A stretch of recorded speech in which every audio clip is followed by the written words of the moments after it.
First down, Smith with running room. Abram Smith picking him up, puts him down. Abram Smith down inside the 10. Welcome to Sikkim 365 Radio. 62 yards for the win. Jonathan Garibay, the boot is away, and it's good! Walk-off win for the Red Raiders, 62 yards! Sikkim 365 Radio is presented by IdealMRI.com. High-quality MRIs for $497 or less. IdealMRI.com. Your health is important, so is your budget. Well, 2 timeouts left. Minute 10 the first half. See if the Falcons can get something going here. And not there. As dropped as Ryan, he fumbled, but it's picked up.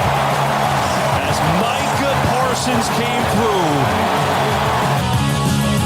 The 3 o'clock hour is sponsored by Waco Custom Marketplace. Meats, sweets, Texas treats, and a cut above the rest. 425 Lake Air Drive, Waco. 3rd and goal at the 8th. Bohannon looking, he's got it! Touchdown, Tyquan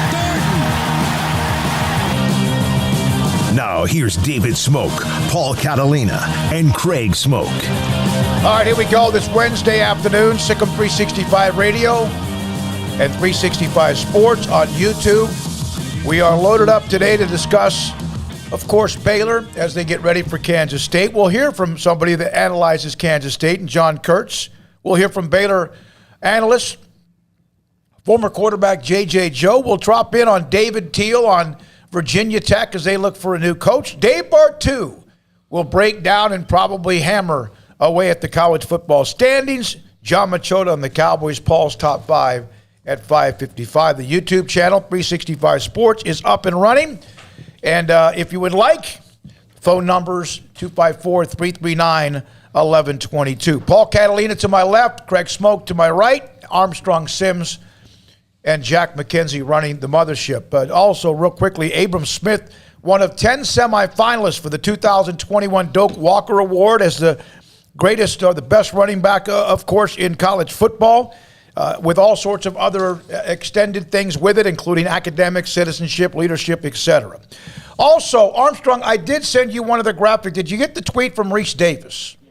Let's put that up if you have it. So, you know, we've mentioned this about the storming of the field. Here's a tweet from Reese Davis. McLean Stadium's atmosphere was hot, on fire, as Baylor beat Oklahoma. Student section sauce has helped the Bears stay perfect at home. Sure, the celebration started a little earlier. All good. Baylor is this week's Taco Bell student section of the week. That's an ESPN guy commenting on a game that was on Fox, which is kind of interesting as well. A lot of times the Baylor students showing up, Baylor line, etc. Sometimes are they all in or not? We mentioned this on Monday. They earned that kind of, honor. And congratulations to them for what a what an atmosphere it was at McLean Stadium on Saturday. Yeah, it was. It was a great atmosphere. It's one of the best student section atmospheres I've seen in my time here in Waco, and it looks like they're riding the wave. I hope they keep doing it, no matter what happens. But it was cool to see.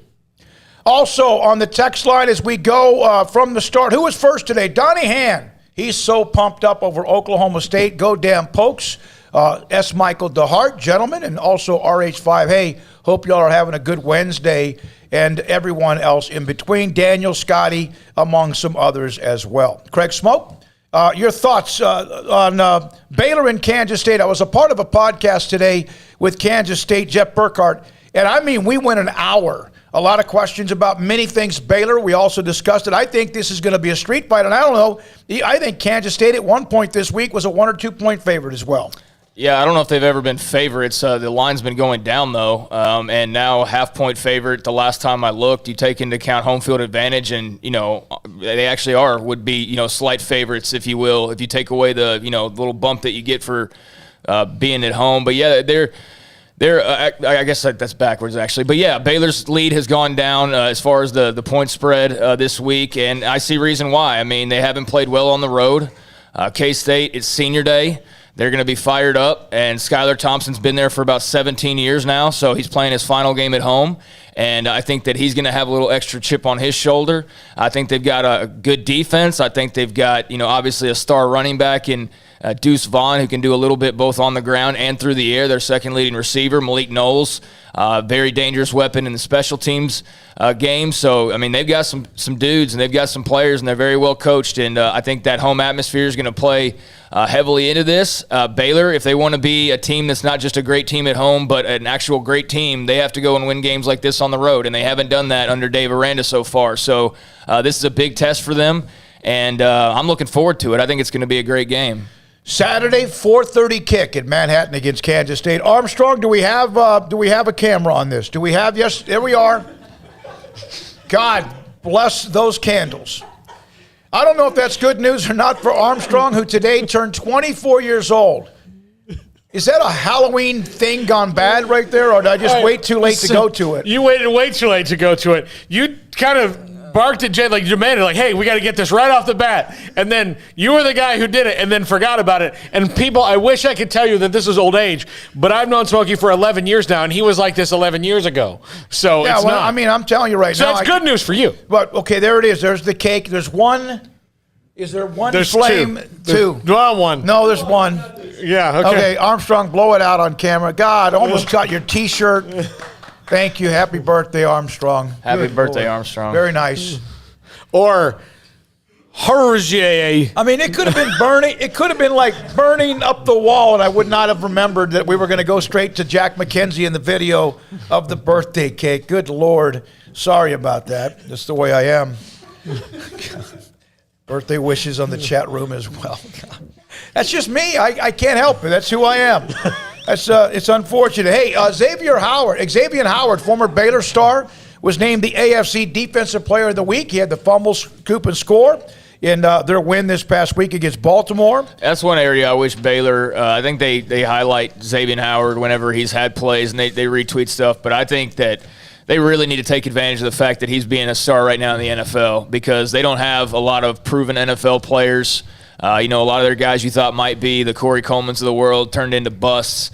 And they've had some others now, especially the Rule guys, the James Lynches and those guys who are making their impacts, the Bravion Roys. But Xavier Howard's been one of the best players in the NFL for several seasons now, like at least 2 or 3 seasons. And they promote him and whatnot, but I just think that that NFL connection is something that I think's been a little bit off, and I would promote the heck out of him, because you don't know when a guy like that's going to walk through your program again and make as much noise as he has in the pros.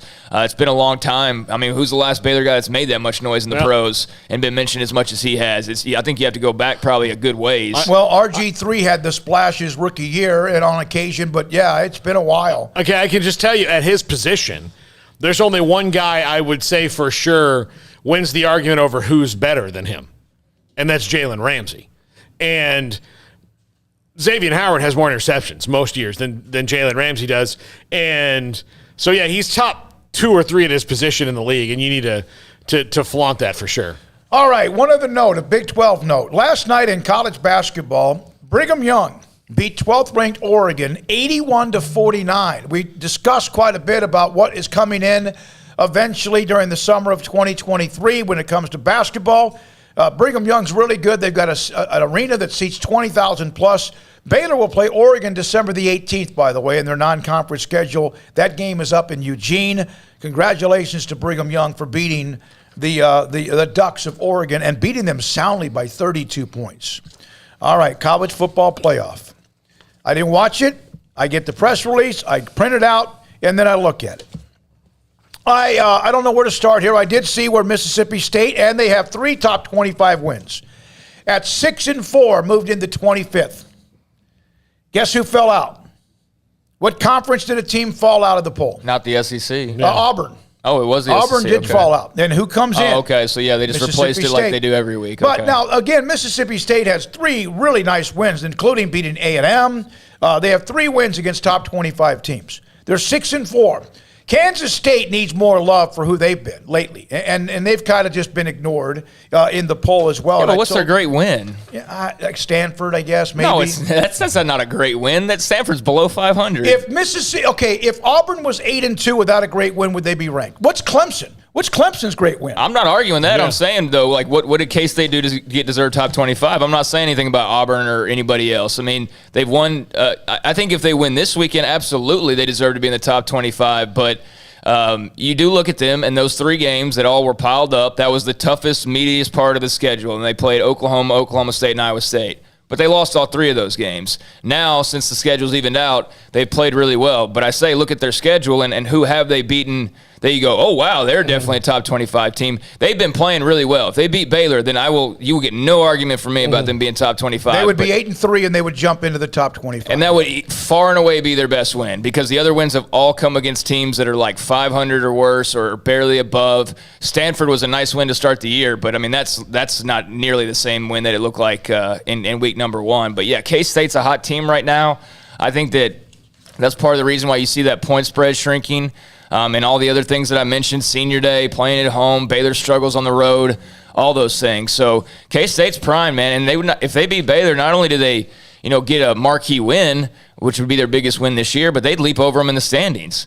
And they jump right over them. So Baylor, they're looking at this where they had the best week imaginable last week after the worst week imaginable the week before, but they are teetering on that little line right there where a win this weekend is the difference between maybe playing for a championship and certainly finishing like in the top 3. You'd be the first team out at worst versus finishing like 4th or 5th in the conference potentially. So, this is an important game for both teams coming up this weekend. You have to make that Oklahoma win count. I mean, you really do. Exactly. That's what. It counted. It counted for all of about 10 minutes until you realize, like, oh man, Kansas State's 7-3 and hosting Baylor. I mean, that's. They're one game worse than Baylor. That's it. And not talked about a lot because, again, like you said, so they don't have a signature win yet, but they're about to have an opportunity for one. All right. Now also, Michigan State remains slightly behind Michigan, but Oregon remains ahead of Ohio State. And then on the outside looking in again is Cincinnati with their hopes up, and we'll see what happens as things go on. Oklahoma State moved up. Baylor's in a pretty good position, not for the college football playoff, but obviously if they do win with Kansas State, the possibility that they jump up another spot or 2 because that validates the win against Oklahoma. But Mississippi State has 3 top 25 wins. I think Georgia has 4, Alabama has 3, and guess who? Baylor has 3 top 25 wins as well on their schedule. So if you want to give us a text or call us on the college football standings, we'd love to hear from you, 254-339-1122. Yeah, on the college football standings, let's talk about Gary Barta's comment. Let's set aside watching the games, though that's certainly a part of it, but statistically in just about every category, offensively and defensively, Michigan comes out on top over Michigan State. So that second sentence, statistically in just about every category, offensive and defensively, Michigan comes out over Michigan State. Fine. That's true, statistically, whatever. But that first sentence, are you effing kidding me? Set aside watching the games, though that's certainly part of it.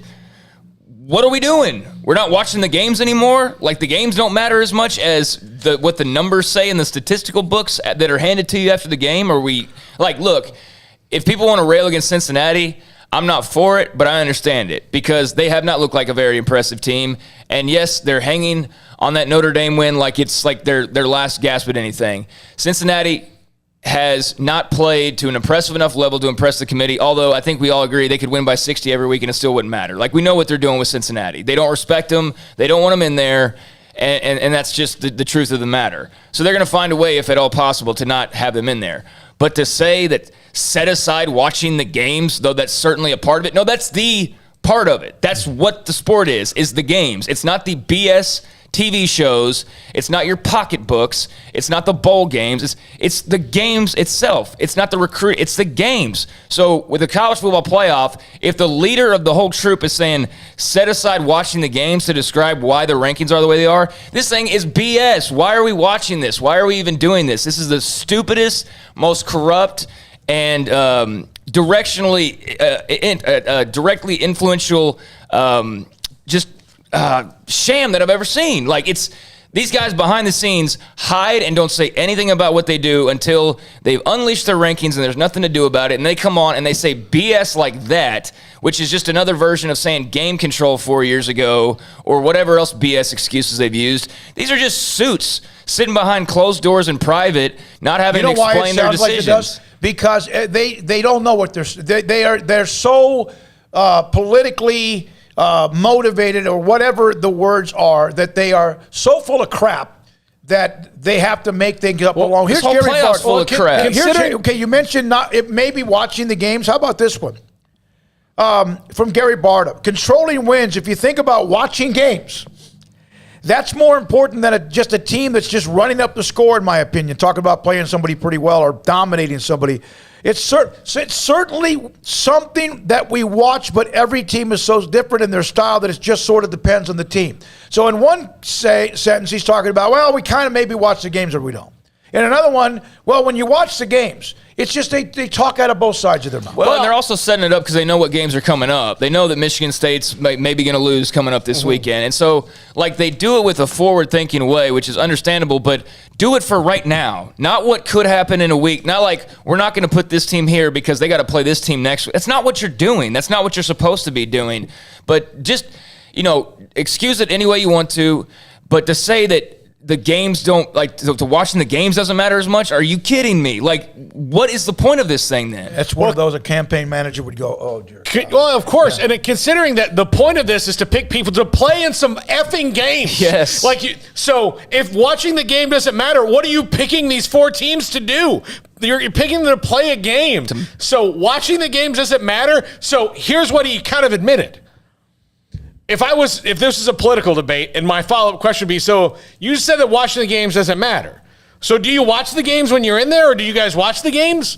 Are you kind of admitting that you don't really do that? I don't know. Because we've been told is that they're in this like bunker, and they have like all these screens in front of them, and they're all sitting there watching the games. No different than studio crews do. Yeah, when they analyze the games. From Timothy Vermeer, play AC/DC behind Craig right now. Yeah, well, I mean, when Jeff Long was in charge, they basically made it sound like it was a Clockwork Orange, where he had his eyes, forced open and forced video down, his brain, and it's all these college football games. That's how they kind of made it sound to me, where they just sat in this bunker, like you said, and just poured through every college football game across the country to have a great idea. But Gary Barta, you're full of it, man.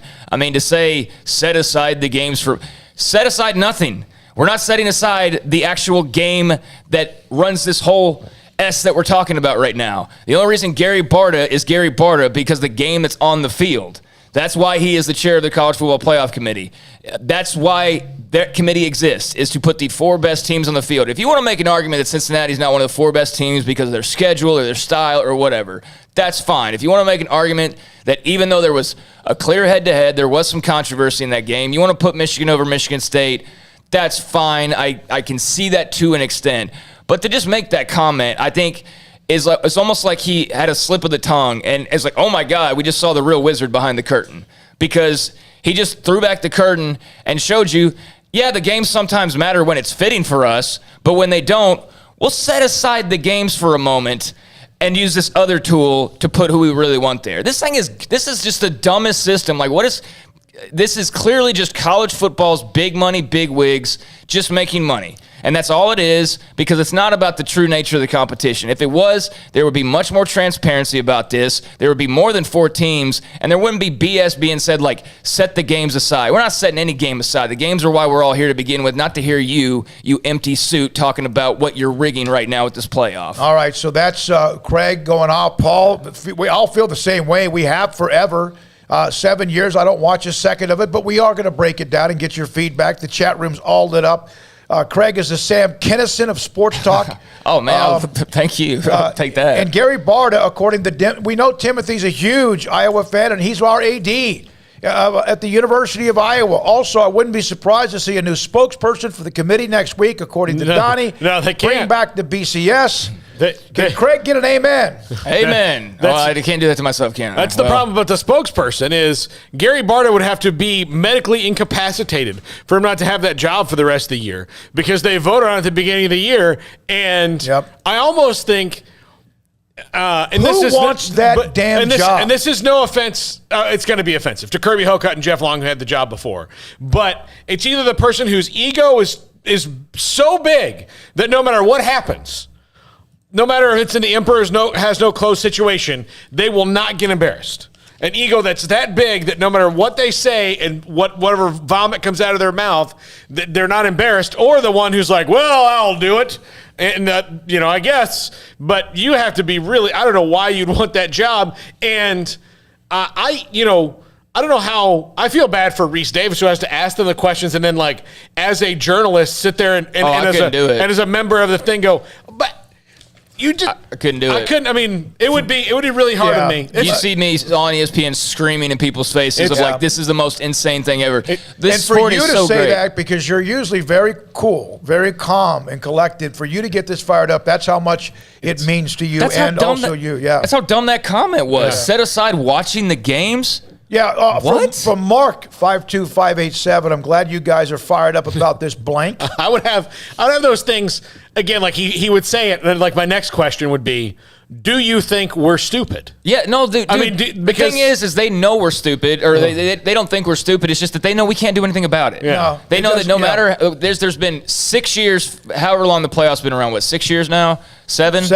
7 years of this same thing, this same song and dance. And I know that Bartu will come on here and say it's not a song and dance. They have their formula, and that's fine and whatever. But, man, it really appears like a song and dance. It appears like a complete joke every single week when they roll out there, and especially last night. I don't give a lot of stock into these shows like the last 3 weeks, because I know all of it's really just leading to what they've set the table with for these last couple of weeks. And then obviously conference championship weekend will be, a huge factor that could spoil their plans. But you see that every year we watch them set the table for themselves and arrange the pieces like they want the pieces arranged. And then when the pieces don't go the way they want, they rearrange it, and all of a sudden they say things like, well, set aside the games for a moment, the things this is all based around.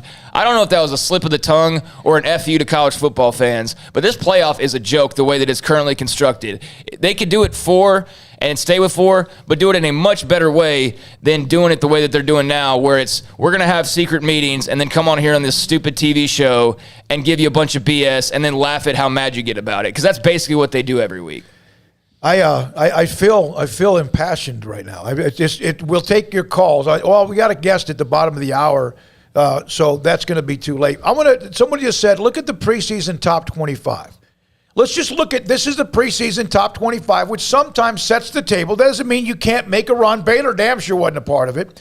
But Alabama, okay. Clemson, gone. Oklahoma, not nearly what we thought. Ohio State's about where they are. Georgia was 5th, now they're 1. A&M 6th, they're in the top 15 or 18. Notre Dame, top 10, they were. Iowa State, gone. North Carolina, gone. Cincinnati was 10. Let's just be cute and put Cincinnati at 10 because it'll make everyone think we care. Yeah. And so we know that they're whatever you think they are, 2, 3, 4, 5, whatever. Florida, gone. Oregon, in the mix. LSU, gone. USC, gone. Wisconsin, in the mix. Top 25. Miami, just lost to the Seminoles. They're gone. Let's Texas. get even Indiana, disappointment. Texas, Iowa. And what do y'all bet Texas Penn is top 25 next year when Washington, the preseason poll comes out? University of Louisiana. Think about it. Ole Miss was 25th. They're way up into the top 10 or 12 teams in the country as well. So Oh, man, it is frustrating because here's what we said 7 years ago, the same freaking thing, except we got lured into the web because you had TCU and Baylor going at it right here in our backyard.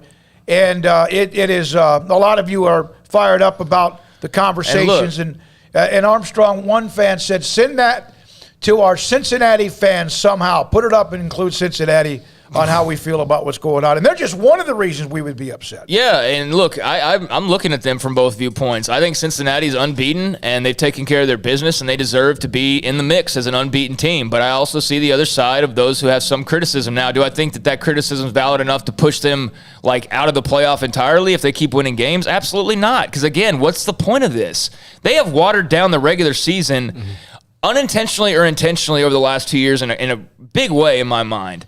And it used to be where you lose one game, it doesn't matter when it was or who it was against half the time, you're done. I mean, you're done. Now, granted, you didn't have a 4-team playoff back then, but just the massaging of these teams that you see and how, Auburn falls, but here's Mississippi State. Oh, well, look, nobody in the SEC who's in the top 25, like Alabama is, you know what I'm saying? It seems so fake and so disingenuous every time these guys sit in front of that camera and tell us about all this work they did to come up with this playoff. I just don't believe them. I don't believe in the process. I don't believe in the secrecy. I don't believe in all the love towards the blue bloods and the clear thumbing of the nose towards anybody who's, not one of those 25 blue bloods or however, much you want to include in that. I'm just tired of it. I love this sport. I think it's the greatest sport in the world. NIL didn't ruin it. Coaching changes haven't ruined it. There's been a lot of things that have hurt it. But I think the playoff is something that could ruin it because I love it as much as anybody, and I have zero interest in hearing any of this playoff discussion, 95% of the time. It's just garbage to me. Houston did enter the top 25. That was nice to see, maybe a week or two late. Obviously, there's a chance that helps and affects Cincinnati. Let's see, Mississippi State, I mentioned, moved in. Auburn dropped out. Purdue dropped out. UT San Antonio still kind of in a little cute spot somewhere between 20 and 25, unbeaten with Jeff Traylor and company. And again, there's going to be a strength of schedule issue with them as well. Utah, they're in it. That, of course, they play, I think, Oregon next. So that'll be an interesting game as well. The biggest drops were from A&M and Oklahoma and North Carolina State. All dropped 4 or 5 spots. The top 7 teams remained exactly the same. Georgia, Alabama, Oregon, Ohio State, Cincinnati, Michigan, and Michigan State. And there's a couple of games this week that will have impact. Of course, Ohio State, Michigan State is one of them. So are y'all ready for Georgia to beat Alabama in the SEC title game and then Alabama to still take a 4th playoff spot? Yeah. Because, that's coming. No, yeah. That's coming. Yeah. And somebody asked about can Oklahoma State, if they run the table, which also includes beating Oklahoma, then beating Oklahoma or Baylor in the championship game or whoever it might be. It may be enough, but they're going to need help up front. When we come back, David Teal, the Richmond Times-Dispatch, will join us to talk about, to discuss Virginia Tech and their coach opening after Justin Fuente yesterday was let go. This is Sikkim 365 Radio, 365 Sports. BetUS.com now is the absolute best time for sports betting. Even though we have, lost baseball for the next couple of months, right now you've got both college football and the NFL. You've got both college basketball and the NBA, the NHL, UFC, boxing, so many different things going on right now. PGA events, sports around the world, lots of great soccer going on. The USA keeps playing well. All those things are happening. You can bet on them all at BetUS.com. And how about a little boost? How about our promo codes, Sikkim125 and Sikkim200? That's Sikkim125 and Sikkim200. 125% bonus if you use cash or 200% bonus on your first deposit if you use cryptocurrency. So go to BetUS.com today and use our promo code, Sikkim125 or Sikkim200. When it comes to me and my money, I know the way it should be. I need a partner I can count on. That's Janko and me. Refinance your vehicle today at Genco with rates as low as 1.69% for 48 months and have 90 days of no payments. Refinancing can lower your payment, so you pay less for your car. Apply online and get an additional 0.1% off our already low rate. Thank you, Genco. And don't forget, your vote counts. Vote today for your local school to win $1,500 with Genco's School Spirit Competition. For more information, go to GencoFCU.org. Annual percentage rate subject to change without notice. Subject to credit approval, membership eligibility, and loan policies. NCUA Equal Housing Lender. They're people I trust. They treat me like family. My money, my future, my credit union. Genco. At Ideal MRI, we feel blessed to be a part of the Waco community. We're a small family business right here in Central Texas, and our goal is to bring down the cost of healthcare while maintaining high quality. At times like this, the cost of healthcare has never been more important, and unfortunately, significant illnesses and injuries still occur. That's why Ideal MRI is open and here to serve you through the difficult time. We offer premium MRIs just like a hospital with state-of-the-art technology and specialists, but you'll pay less. Sometimes thousands of dollars less, whether you're using insurance or not. At Ideal MRI, we accept most insurance and there are no hidden costs, even offering financing if that's needed. Everything included in the price, and you'll not get something as a surprise in the mail later on. If you need an MRI, ask your doctor about Ideal MRI. They'll know. You can schedule an appointment safely from home online in minutes at idealmri.com or give us a call, 833-IDEAL-MRI, idealmri.com.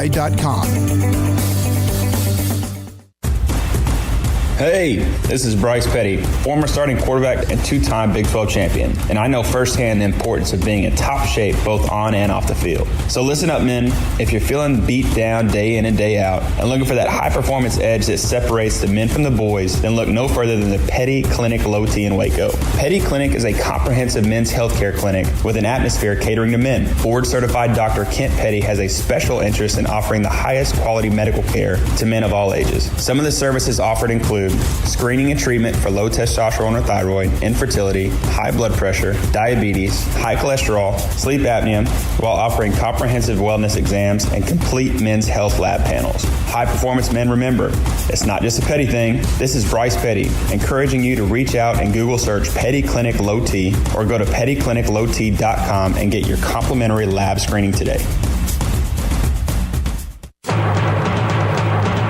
It's the Black Friday sales event going on now. Come see the beautiful, elegant third-row seat Jeep Grand Cherokee L in stock at Allen Samuels. The 2021 Jeep Grand Cherokee Laredo or Limited has total values of $3,500 or 0% for 72 months going on now and no payments for 90 days. First responders get an extra $500 cash. Allen Samuels, located at 201 West Loop 340 in Waco. Come by. Let's be friends. How did Edward Jones become one of the biggest financial service companies in the world? By not acting that way. Financial strategies, one-on-one advice, it's a big difference. And that's why Brad Wilson, your Edward Jones financial advisor, makes sense of investing. Experience the difference for yourself. Brad Wilson, 250 Sharon Drive in Woodway, 254-776-4337. Edward Jones, member SIPC. Welcome back to Sikkim 365 Radio. Call us on the BetUS hotline, 254-339-1122. Richmond Times-Dispatch, David Teal. Yesterday, tried to get him on with the Justin Fuente information, and David had 3 articles to write yesterday alone. Joins us today, and I'm sure he's still writing even more. David, how did you get through? I mean, that was a buzzsaw for you. 3 articles in a day, that's a bunch. We wore the fingers out a little bit yesterday. So is the Justin Fuente news probably didn't surprise you?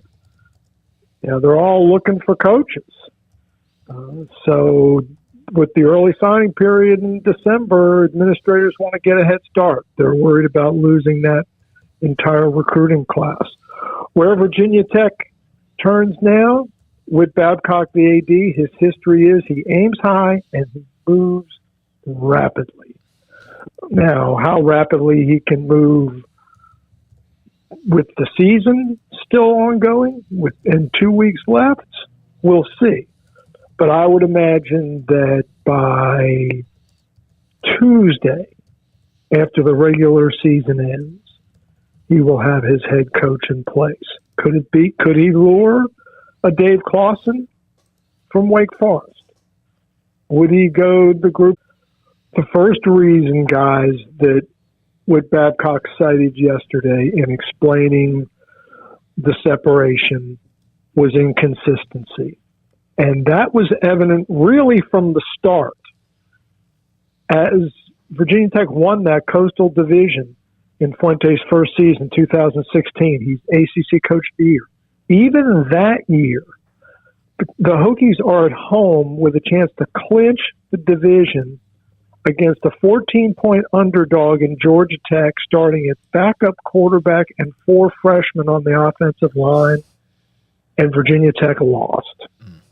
And in 2018, Virginia Tech opens on the road on Labor Day night with a victory over Florida State, and 3 weeks later loses on the road to an 0-3 Old Dominion team that finished in last place in Conference USA's East Division.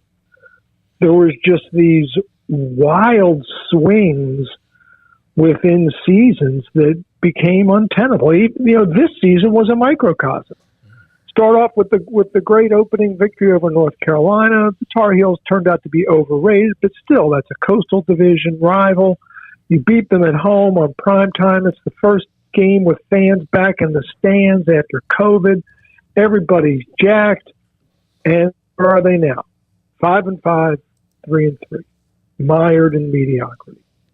So Jamie Chadwell, his name obviously connected as well to possible targets for Virginia Tech. Yes. Yeah. Okay.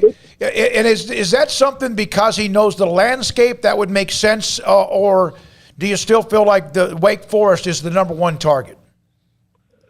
I would say, given Dave Clawson's history in Power 5 experience, right, and the fact that he has thrived at institutions that try to win with less, Wake Forest, Richmond, Fordham, Bowling Green, it's really remarkable the programs that he has built along the way. Knows the region, knows the conference, and has been wildly successful. And, oh, by the way, what's Virginia Tech's biggest problem this year? Offense. Wake Forest is the number 2 scoring team in the country behind only Ohio State. The Deacons are the only team in the country to score at least 35 points in every game this season. They are the only ACC program, not even Clemson, to average at least 30 points a game in the last 5 years. Dave Clawson can coach him some offense, guys. So in terms of Virginia Tech, and they are one of the most storied programs, obviously, in college football history, where are they as far as just facilities, support? Where does that kind of stand? I mean, they seem like they're primed and ready to welcome in somebody new, obviously, but what's kind of the lay of the land of the job at this point? It's a terrific question, and it's a complicated answer. They are in the process of enhancing the football budget, operating-wise, enhancing the salaries for assistant coaches. They're in a fundraising drive of $400 million, much of it earmarked for football. They've improved the weight room. They've built a nutrition center. They have opened a brand new dormitory on campus that will house all freshman athletes, football and other sports. So the facilities are on the uptick. The budget is on the uptick. But as recently as 2019-20, Virginia Tech ranked last among all ACC public schools in assistant coach compensation in football and ahead of only Georgia Tech in football operating budget. It's not going to cut it. No, absolutely not. And that you said public schools, because there's a couple private schools who don't spend any money on that stuff, I'm sure as you know. But David, would Babcock jump into you mentioned Bill O'Brien, but would he jump into the recycling bin for maybe somebody like a Tom Herman or Gary Patterson or somebody like that, or does he want somebody who's maybe more fresh? I think Gary Patterson might be difficult just because he's Fuente's guy. Mm-hmm. Justin worked for Gary at TCU for quite a while. It was a terrific marriage. Tom Herman, maybe. I still think a guy like Bill O'Brien would be more attractive, just given Alabama's success this year and the fact that O'Brien has such extensive ACC experience, having been an assistant at Maryland's now in the Big Ten, but then was in the ACC, and also Georgia Tech and Duke. David, thank you, man. Appreciate your time jumping on with us. Get those fingers, blisters, get them fixed, okay? Thank you for your time. Appreciate David Teal with us from the Richmond Times-Dispatch in Virginia Tech yesterday with Justin Fuente being let go. Wake Forest. Clausen right now appears to be the number one name. Obviously, Chadwell among some others as well. Well, it's going to make people who want to hire Jamie Chadwell happy if Clausen is. But, like one of those schools that doesn't spend very much on their support is Wake Forest. I mean, Wake Forest and Miami in the ACC don't spend a lot on that. But for Virginia Tech to be a public school and not spend that money, that's pretty astounding. Yeah, that was interesting. And I was curious about just kind of, when certain programs open up, not all of them are always like, hey, facilities are, there's a lot of things that go into that, what your pay is, what your talent on campus is, a lot of different factors. So it sounds like Virginia Tech's in the process of getting a lot done, but I mean, that's a really nice job. And I think the names mentioned, Clausen or Chadwell or anybody else you want to throw in that mix, I think those two in particular seem on paper like they would be great hires.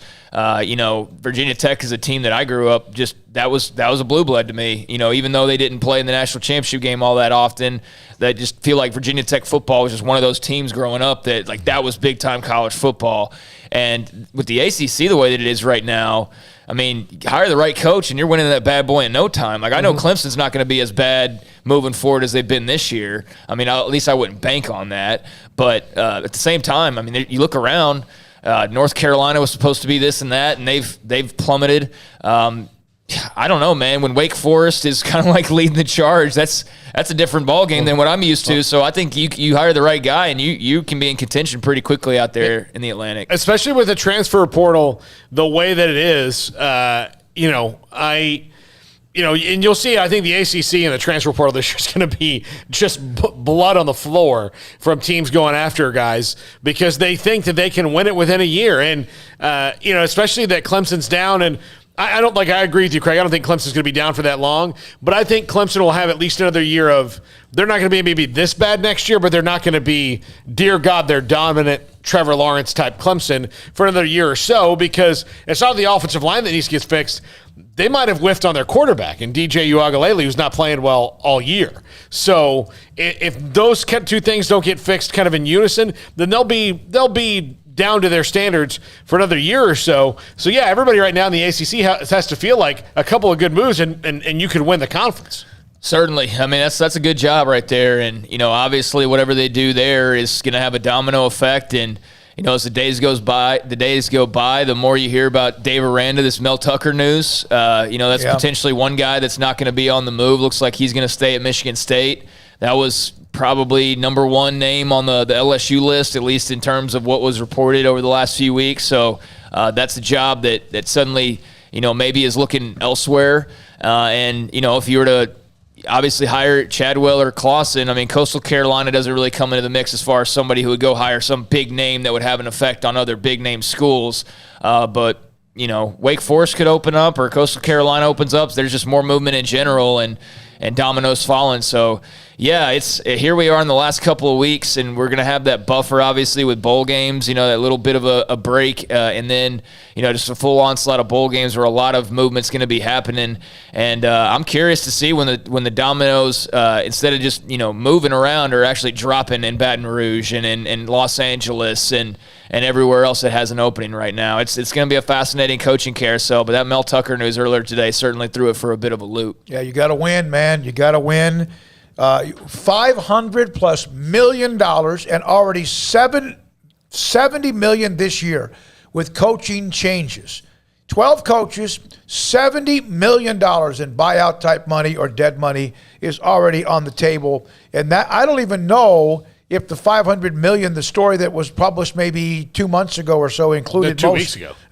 Included a lot of the changes. Obviously, I included Orgeron among a couple of them, but not Jimmy Lake and not the Fuente among some others as well, and whoever else comes next. Well, and the thing about it is, and I don't think this is necessarily true, but when you fire someone and you're going to pay them $12 million not to coach at your school, then you have to figure that the next person you hire is going to make you $13 million, right? And that's a hope. But that's not always true. So a lot of these schools are just throwing bad money after bad. I mean, just bad money, not even throwing good money after bad, just bad money, bad money, bad money. And the agents are winning against the ADs in college football, and they negotiate against themselves. And look, I'll just use the example here. If Dave Aranda is going to stay, then Mack Rhodes, like he said yesterday, he talks to the coach. He doesn't talk to the agent. And if Dave Aranda is going to stay, then he needs to tell the AD that. But if he's going to, his agent's going to use another job to get more money out of Mack Rhodes, then Mack Rhodes, for example, just needs to say, well, no, I'm not going to negotiate. If you want to leave. And that's ultimately what's going to happen. Because that's how these things work. And you negotiate against yourself, although Dave Aranda's in demand, but most of the time you're negotiating against himself. Texas A&M paid out Kevin Sumlin a gigantic buyout because there was always this threat that he was going to go to USC or he was going to go to the Eagles or something was going to happen with Kevin Sumlin. Well, he hadn't even won the league yet, and he's getting extensions, and then they've got to fire him and pay out a buyout, and yeah, they've got the money, but that's still money you could have given somewhere else. Here's the deal. Okay, Dave Aranda is 8-2, and I see a lot on the site or even those in the chat room or others, Twitter, whatever, on the text line about extending his contract. Why now? Why right now? Because other teams are looking for coaches. I get the concern. He's 8-2. They have a game coming up in Saturday in Manhattan. As Craig, as Paul, as we have said, they are not a team that you have seen much success on the road in his 2 years, no matter if 2-7 was an abomination. Why now? Can we let this thing play out? You say, oh, my God, but USC and LSU and Virginia Tech and Washington. I think that's one of the problems with college sports is we're extending just to do it. And really, does that matter? Does that stop the news or does that stop the speculation? No, it doesn't make any difference at all. Mack Rhodes yesterday talked about components, kick-ins, incentives, et cetera, that kick in basically, earn it.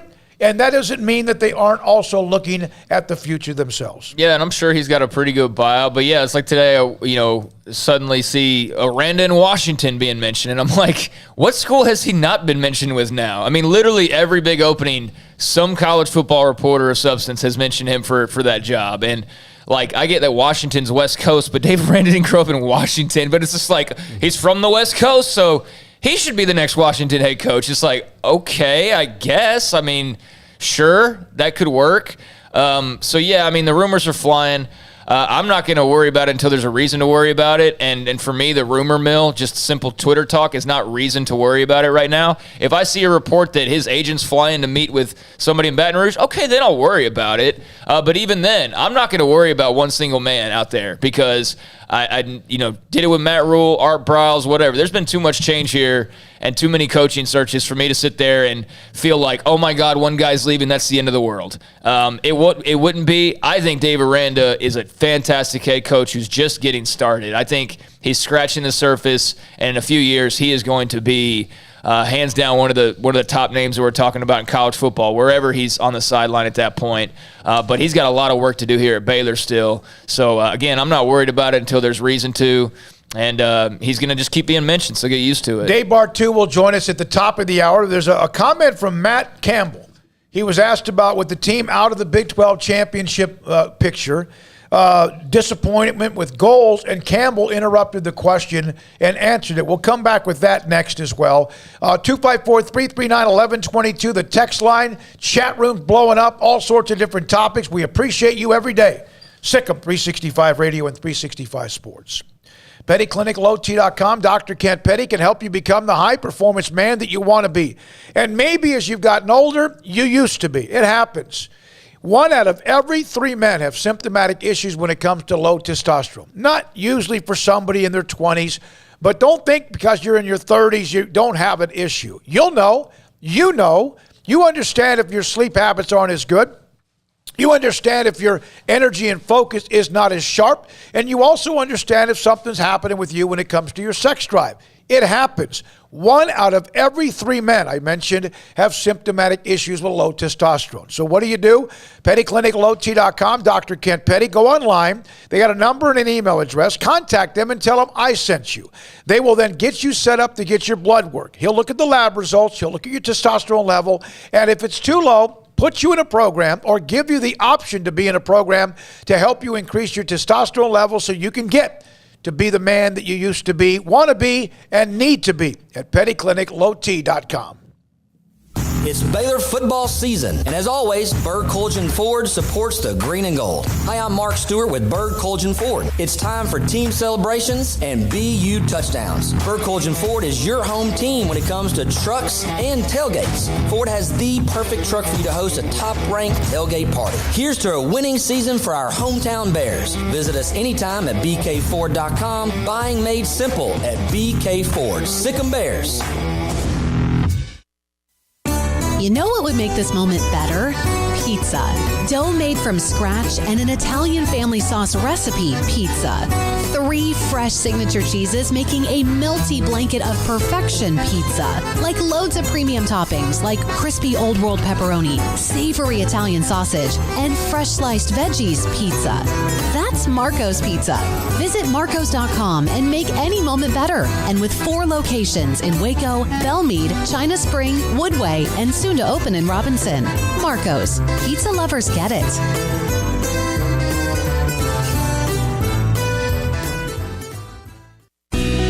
Let Camille Johnson Realtors guide you seamlessly through the process of buying your dream home or selling your current one. Commercial, farm and ranch, or residential, Camille Johnson Realtors can smoothly and successfully lead you through any transaction. With a team of 28 experienced agents who are excited about serving you, Camille Johnson Realtors services the entire greater Waco area. If you're in the market to buy or sell, contact Camille Johnson Realtors, 104 Midway Center in Woodway, or find them online at www.camillejohnson.com. Camille Johnson Realtors, elegant, charming, warm. Welcome home.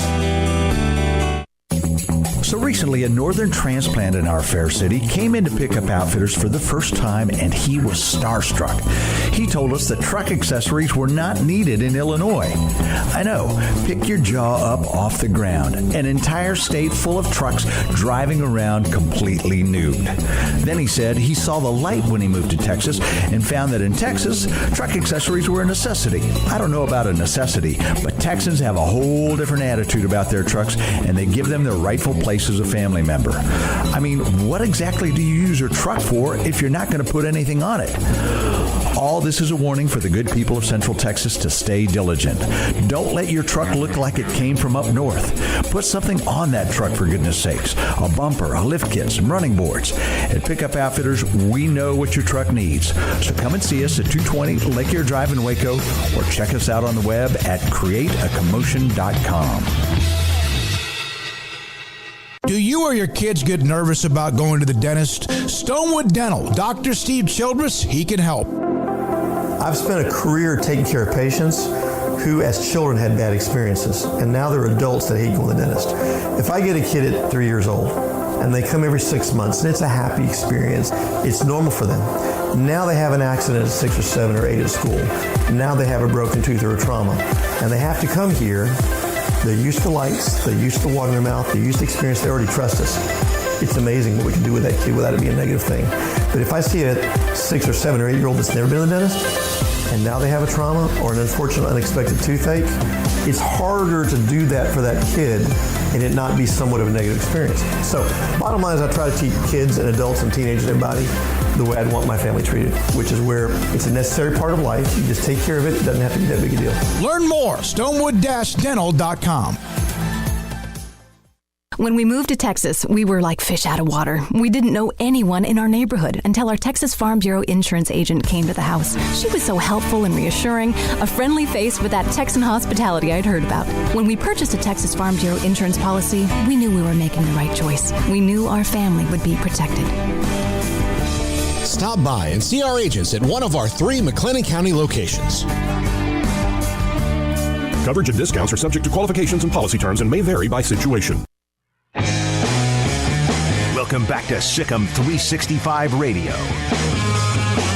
Have you subscribed to our YouTube channel? Search 365 Sports on YouTube. All right, so Matt Campbell and Iowa State, devastating ending to the game against Texas Tech when they kick a 62-yard field goal. Iowa State, we know the expectations. Last year played Oklahoma in the Big 12 championship game, and I think a lot of people expected that to be a rematch, or that Iowa State might be the team that beats Oklahoma during the regular season, and they might this weekend. Yeah. But they would be in the championship game picture with Oklahoma. I remember a national reporter. In fact, it popped up on my screen last night.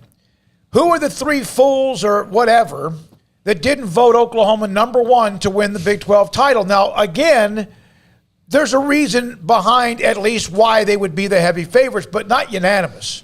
And I remember we discussed that, and Craig was one of them. Yep. You picked Iowa State. I did. I was wrong on that, but I felt good about Iowa State coming into this season with all that they had returning, with the hype surrounding Campbell. And I think any Iowa State fan who says that this wasn't pegged to be some all-time great season would be an absolute filthy liar, because it was set up to be that way.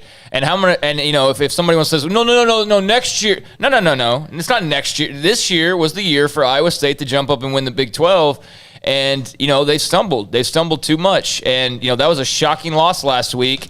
They're not in the position where they're losing on a 62-yard field goal if they play better in that game to begin with. They got themselves into a hole. They had to dig out, and that's why Tech kicked a field goal at the end to win that game. So that was squarely on Iowa State not playing well earlier in that ball game and having to come back. So that's kind of been the case for them this year, just not being able to couldn't finish off the comeback against Baylor. That's another tough loss for them. So yeah, it's been disappointing. I don't think there's any doubt about that. It's still 6-4. They lost to Iowa, lost to Baylor. Obviously, they lost to they beat Oklahoma State. And I know I know you want to get to this clip, but I just want to say on that voting thing, I didn't vote Oklahoma, and that was the beef with that. It wasn't necessarily that it was Iowa State. Right. It was that it wasn't Oklahoma. Well, I wasn't sold on Oklahoma just being dominant and just the default champion, and that's why I went differently. And you look at the standings right now, and they may or may not win it again. So Matt Campbell was asked at his media session about the goal of winning the Big 12 championship. Listen to the question and his answer soon after. Do we have it? How do you, as a coach, view goals? Because at the beginning of the season, your players, the goal was Big 12 championship. Well, not me. That was never my goal. Okay. My goal has always been one thing, and that's to become the best version of ourselves we can become. So you've never heard me say that word once. You've only heard me talk about becoming the best version of yourself you can be. And really my challenge for this year's team was to become the greatest together team in the history of Iowa State football. And so far, all of our goals are still intact from a Coach Campbell standpoint. Now, could our players have other goals and aspirations? Sure. Do I want them to have great goals and aspirations? Sure. But that's not Coach Campbell's goal. That was never said by me. Now, you can react to that and tell me what you think. I can't imagine that wasn't a goal, although it may not have come from his lips. Here's a couple of responses from you. One, the Iowa State season has been an absolute failure. ISU is ready to go to the Cheez-It Bowl. Matt needs a cheese with his wine. That is so cringeworthy. That's a bold-faced lie from RH5. Matt Campbell's a hell of a football coach, but they're 6-4. And they have Oklahoma this week, and it could be a nice win. It's not going to be quite the same, but it'll be a nice win, or they could drop to 6-5. And they're going to go to a bowl game. 6 teams in the Big 12 have already qualified. But you believe that? No. I believe that he believes it. I believe that Matt Campbell believes that, but I don't believe it. I think coaches, and again, this is part of the thing that happens. Coaches are so isolated with their own little bubble, and they need to be for the most part. That sometimes a coach will say something like that, and you're like, well, your goal wasn't to win the Big 12. I mean, then what are you doing? And I know that, like, in the rationale of that, and the overarching thing of being the best version of yourself and yada, yada, yada, all right, great. And that's true. That's the goal for most coaches. The subsection of that is if you are, then you'll be the Big 12 champion. Then you'll compete for the college football playoff or whatever. But, again, I believe that he believes it, but that's not really a thing.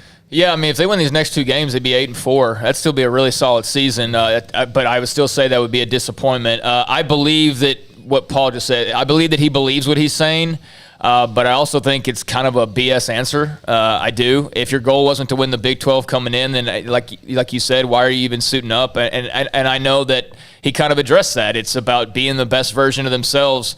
I feel like that was just a lot of coach mumbo jumbo gumbo right there. Just a lot of coach speak. I think there's some truth to what he said, but I don't believe for one second that winning the Big 12 wasn't a goal of the coaches. I don't think that they need to dwell on that or focus on that, like that accomplishment alone. But I can't believe for one second that only the players are like, yeah, we want to win the Big 12 championship. I mean, what? Of course you want to win the Big 12 championship. Of course the goal should be to win the Big 12 championship. You've never won it. This season was all hyped up to be you playing in this game, and you might not even make it. So I think that's a way to kind of dismiss maybe some of the disappointment and put the idea of the disappointment really being more on the fans maybe. But if there's not disappointment with the fact that they've lost 4 games with the team that they had collected coming in, then I'm just very confused about how all this works, because that would be disappointing to me.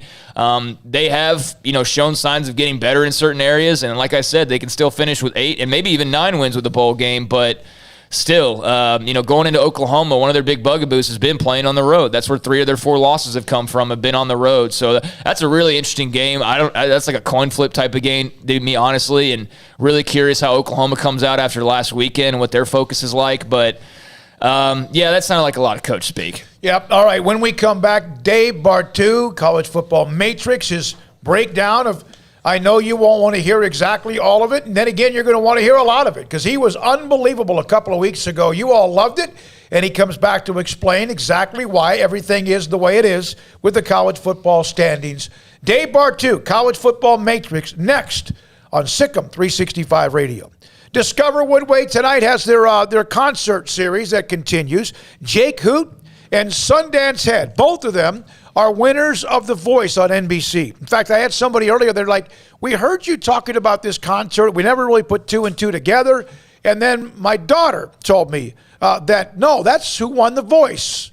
Both of them. So that's going on tonight at Discover Woodway at the Arboretum. I got that text. That was pretty cool. And they're available. You could still, there'll be a few walk-up tickets at the Arboretum, the concert series, the pavilion as well in Woodway. Now, Baylor is on the road this week. And Saturday, they play Texas Tech, 11 o'clock, the weekend of Thanksgiving. If you are trying to get into town and there's a hotel that's booked or you can't find a room, and there's so many more hotels now than there was 5 years ago, much less 10 or 12 years ago. There's like 100 more, it seemed like to me. 7 of them available in Woodway, which is about a 10, 12-minute drive based on 35 being a cluster, and very, very close to McLean Stadium, downtown Waco with Magnolia, the Silos, Balcones, and yes, even the Farrell Center for basketball games. DiscoverWoodway.com. New cars and trucks are coming. New car inventory is low, but GM just announced they will release a steady flow of vehicles through the fall. Now is the time to get on Richard Carr's inbound vehicle list. Choose your inbound vehicle, get on the list, and get your car or truck first. Call Richard Carr Motors or go online to choose your inbound vehicle today. Go to richardcarr.com for details. At Richard Carr, we give you more.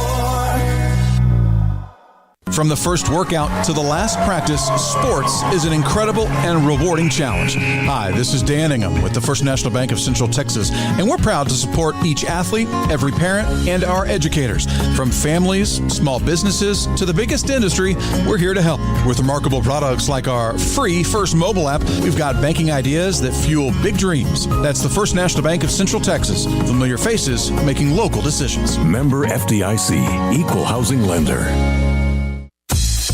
Baylor Scott and White, Southwest Sports Medicine and Orthopedics, the team physicians for Baylor Athletics, diagnosing and treating all sports-related injuries, including concussions. These specialists also provide orthopedic services for athletes and non-athletes alike, whether it's knee or shoulder pain, hand or wrist injury, orthopedic spine care, and even an arthritis and total joint clinic. Trust the doctors Baylor Athletics trusts. Baylor Scott and White, Southwest Sports Medicine and Orthopedics wants to get you back in the game. It's plain and simple. Waco Custom Marketplace is the one-stop shop for what you need for tailgating, from charcoal, cold beer, and wine. And, of course, customize your order with brisket, tri-tip, sausage, wings, smoked pork tenderloin, country-style or pork spare ribs, marinated beef and chicken fajita meat, ground beef and chili, meat, hot dogs, and burgers, buns, seasoning, sauces, chips. There's fresh baked bread and kolaches every day, breakfast sausage links. And you can also customize your favorite cut of steaks from Select, Choice, or Prime, bacon wrap fillets, ribeyes, New York strip, sirloin, T-bone, and porterhouse. Full service butcher shop includes pork, poultry, beef, chicken, and seafood, serving Waco restaurants and families since 1940. Your one-stop shop for beef, pork, poultry, and seafood needs. Waco Custom Marketplace, 425 Lake Air Drive, or WacoCustomMarketplace.com.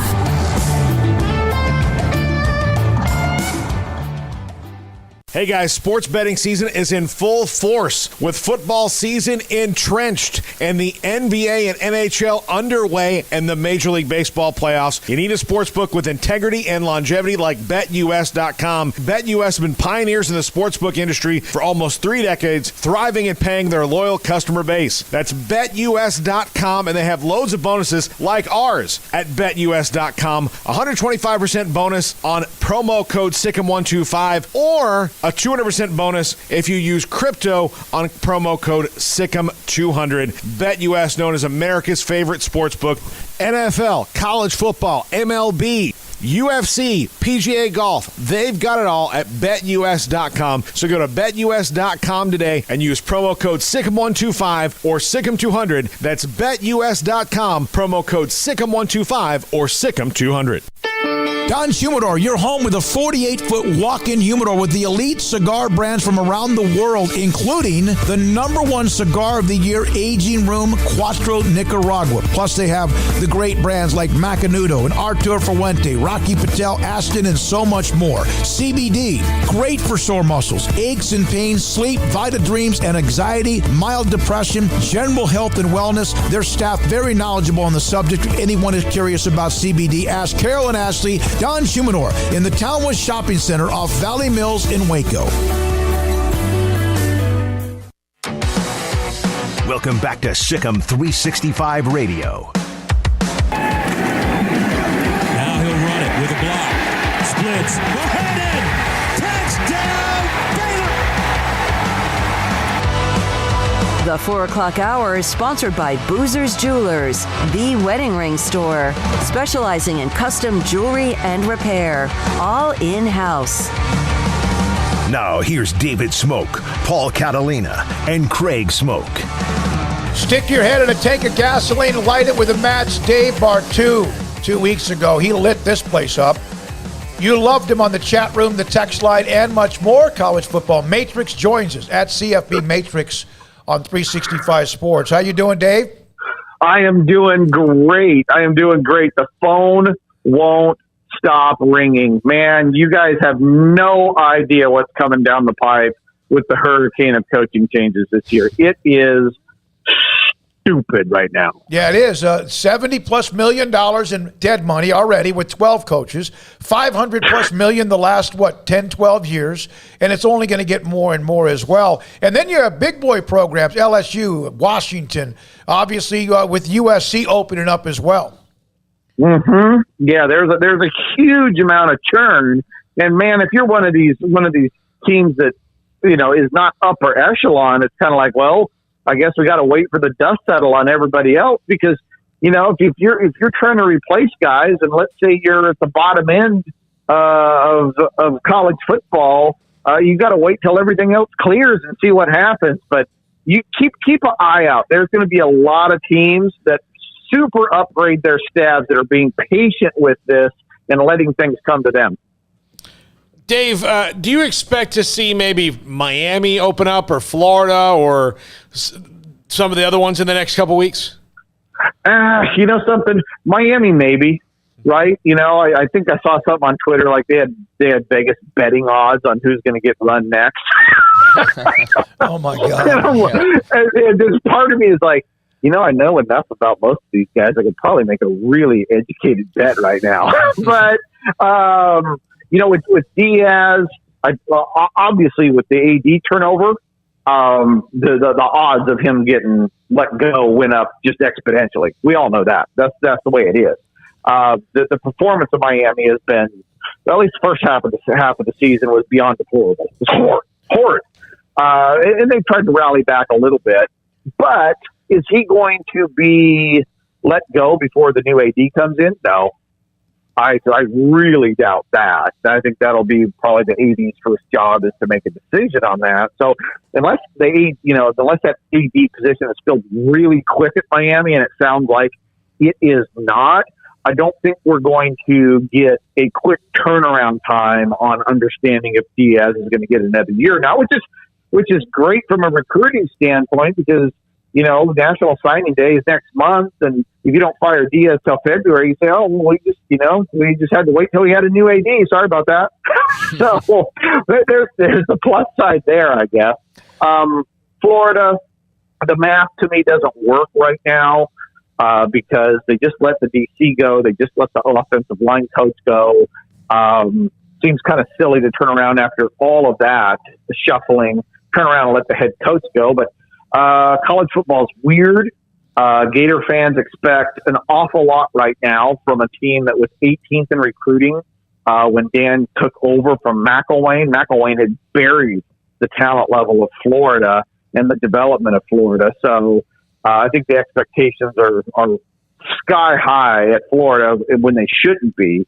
But we'll see. I guess we got to just see how these last few games go for Florida, because they do have Missouri, which defensively is a punching bag, and Florida State, which has improved quite a bit. So I'm not buying or selling on Mullen right now. I think Diaz is just a matter of time. So, Dave, Baylor football got a big win over Oklahoma last weekend. Dave Aranda is one of those hot names that's swirling around right now. I mean, he's been mentioned with the LSU job, the USC job, now the Washington job, and it seems like every other job in between. Your thoughts on Baylor's win over the Sooners, but also the amount of talk surrounding Dave Aranda and the way he's being viewed in this carousel?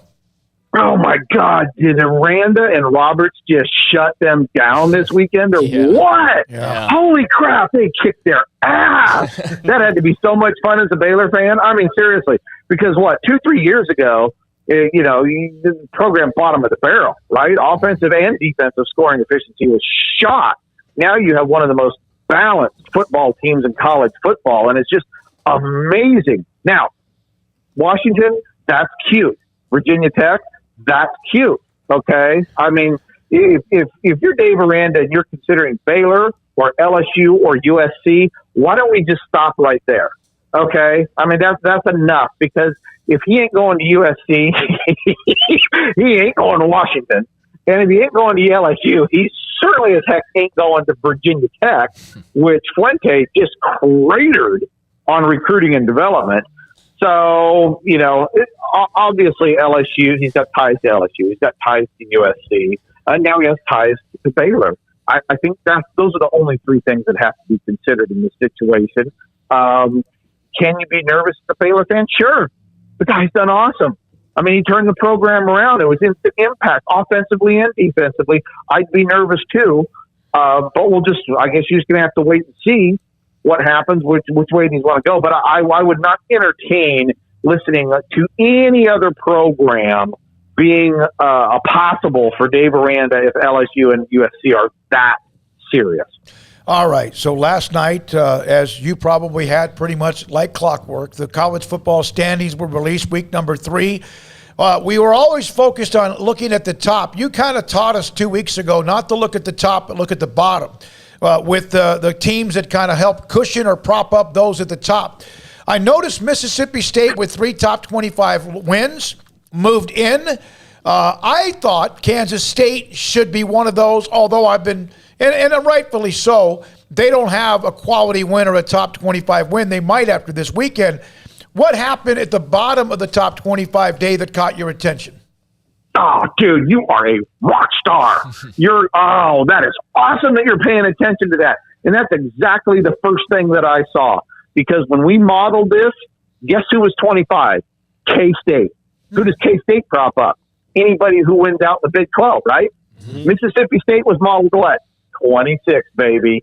Right there. And so me and my colleague are like, we're arguing back and forth. I'm like, no, it's like, which one is it going to be? Which one are they going to favor? And you look forward to, okay? Part of this is who are they going to lose to down the road? And so you look at Mississippi State. If they put Mississippi State in and somehow Mississippi State is able to beat Ole Miss, both teams are easily in the top 25 at the end. So, yeah, we had K-State. Look, I had K-State with 2 quality wins after last weekend. We had them at 7-3. Their strength of schedule was 26, which is slightly better than Mississippi State. Their game control, their margin of victory was much better than Mississippi State. And Mississippi State, I know they got 3 top 25 wins, but they also have a bad loss. They lost to a sub-500 team. They lost to Memphis. Good Lord. So we did have K-State there. They put Mississippi State in. It's kind of tomato, but I really feel that, as we've talked about, this kind of puts Mississippi State in the driver's seat to be in the top 25. But I don't know who has Kansas State, who they have left on the schedule, but 9-3 is probably going to get them in the top 25 at the end of the season. They play Baylor at home this Saturday evening, and then they play at Texas. Okay, so guess who Mississippi State's playing this weekend?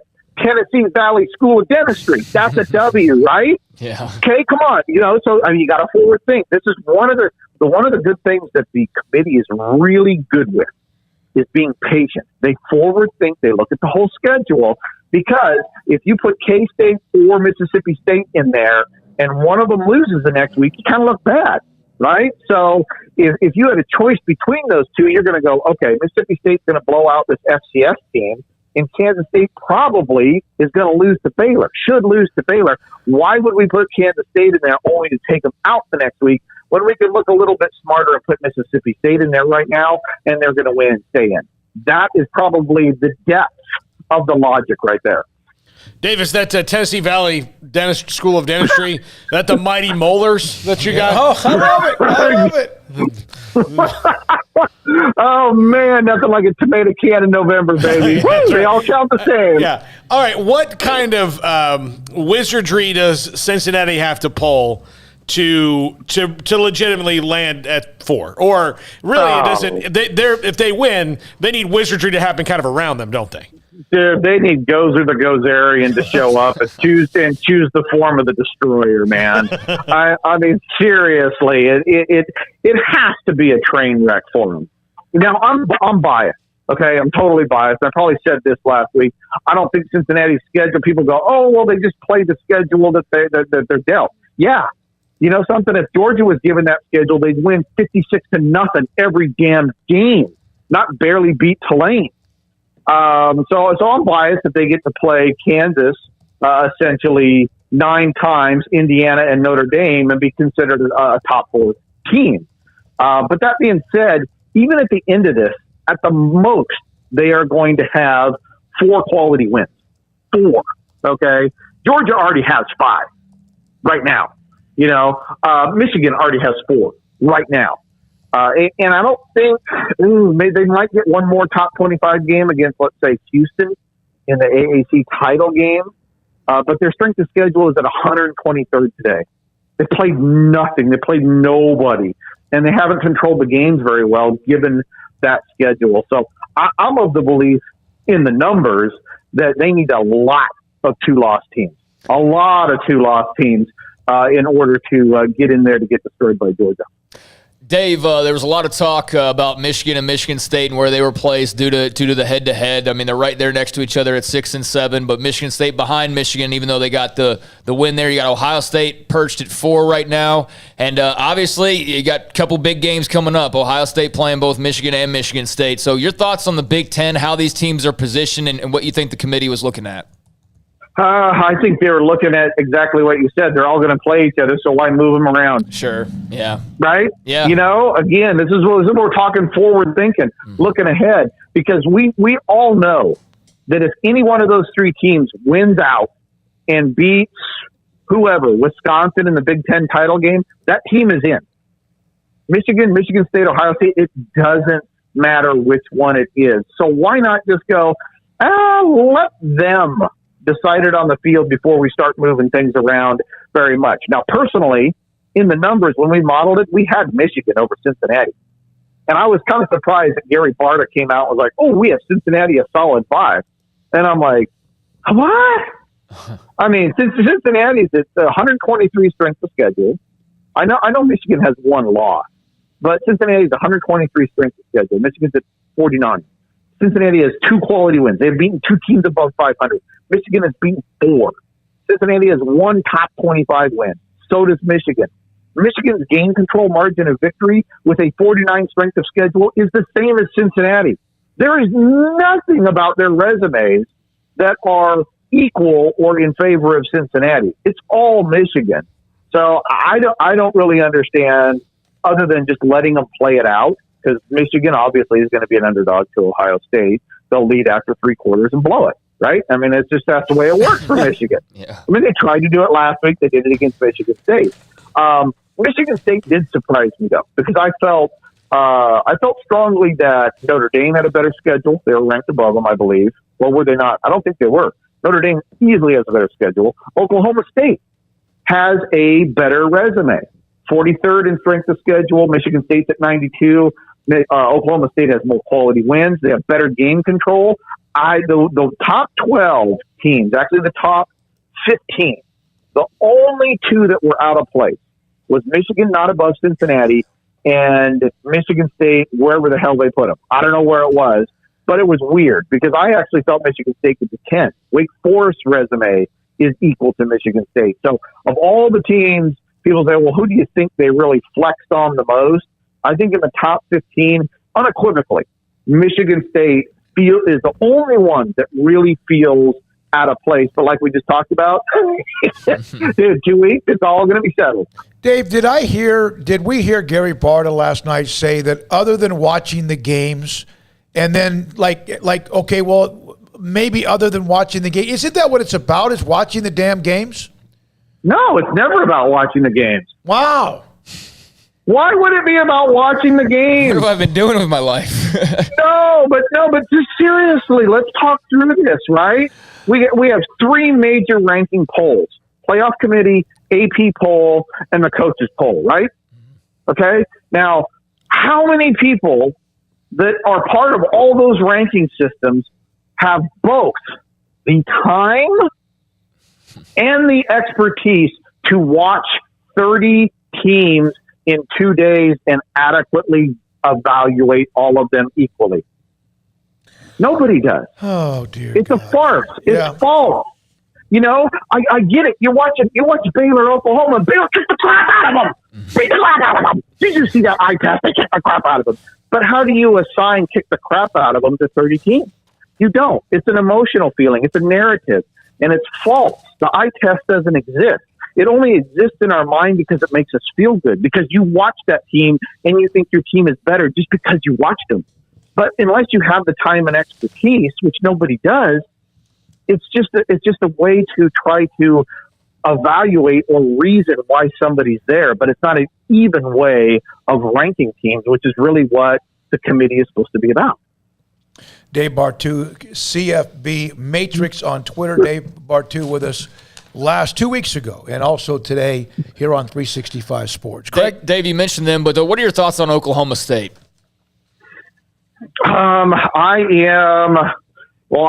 think they're right there, fringe number 4. They're right there. Kansas State probably is not going to be top 25. That's going to hurt.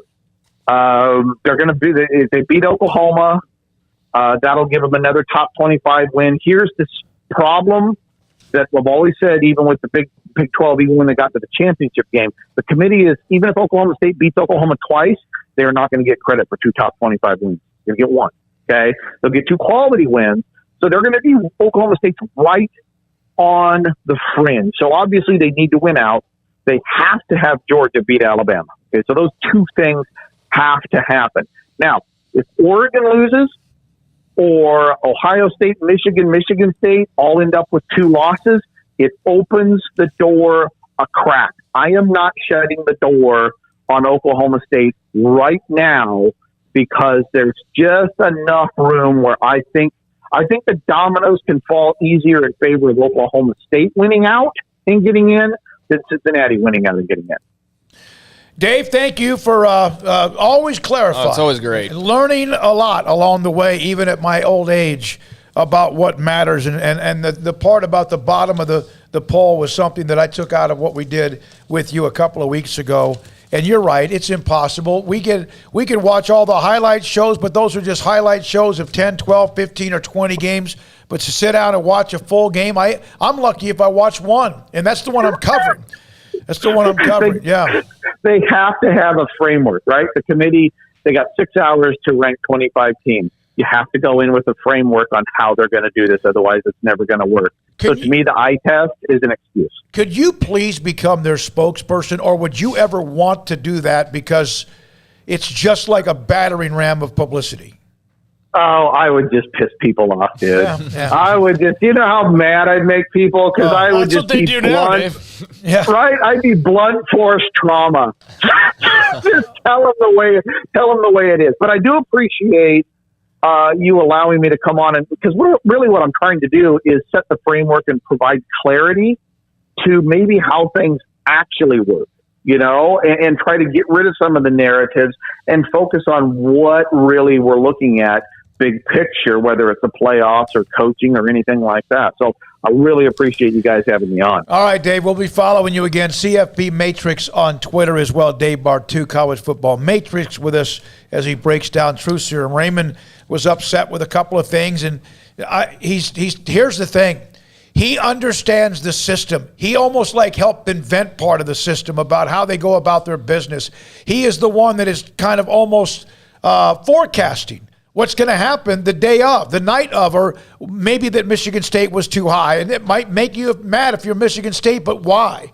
Or that Cincinnati has no chance in a snowball's chance in hell, even if all hell breaks loose around him.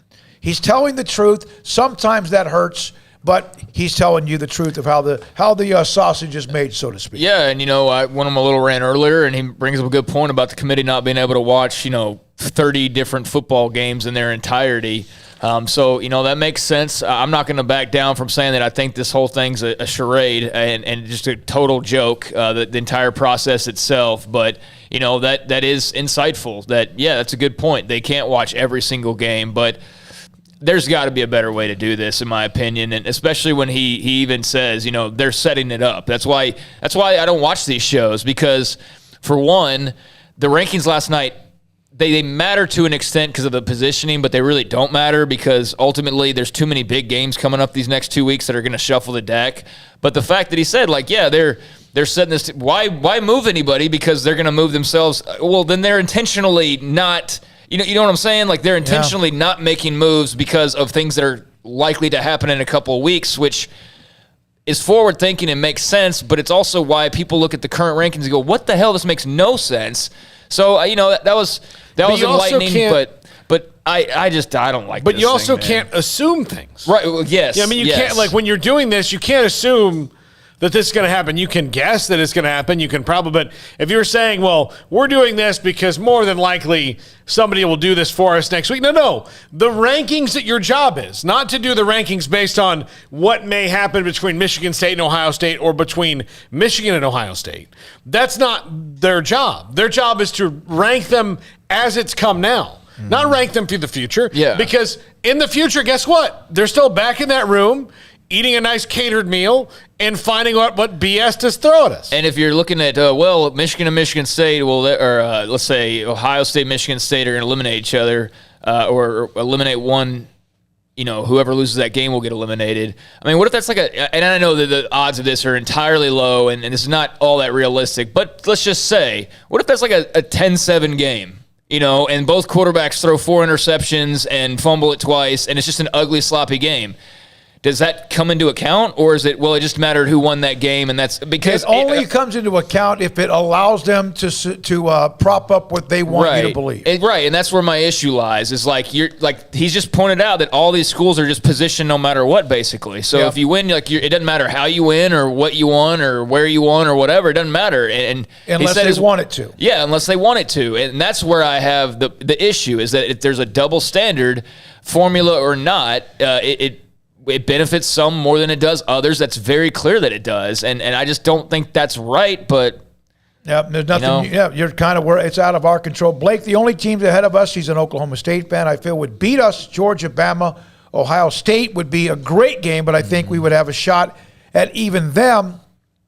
K. Hustle, what's the purpose of rankings at the beginning of the season if all Power Fives are going to get credit for being automatically better than the entire group of fives? Television promotion, that's what it is. So when you watch the Virginia Tech-Ohio State game in week number 1 and it's number 12 versus number 3, well, are you more likely to watch it if it was just Virginia Tech-Ohio State or number 12 Virginia Tech versus number 3 Ohio State? That's why the preseason rankings, I think, come into play more than anything. Eric Carr talking to John Kelly about John Kelly thinking that Oklahoma State should be a top 4.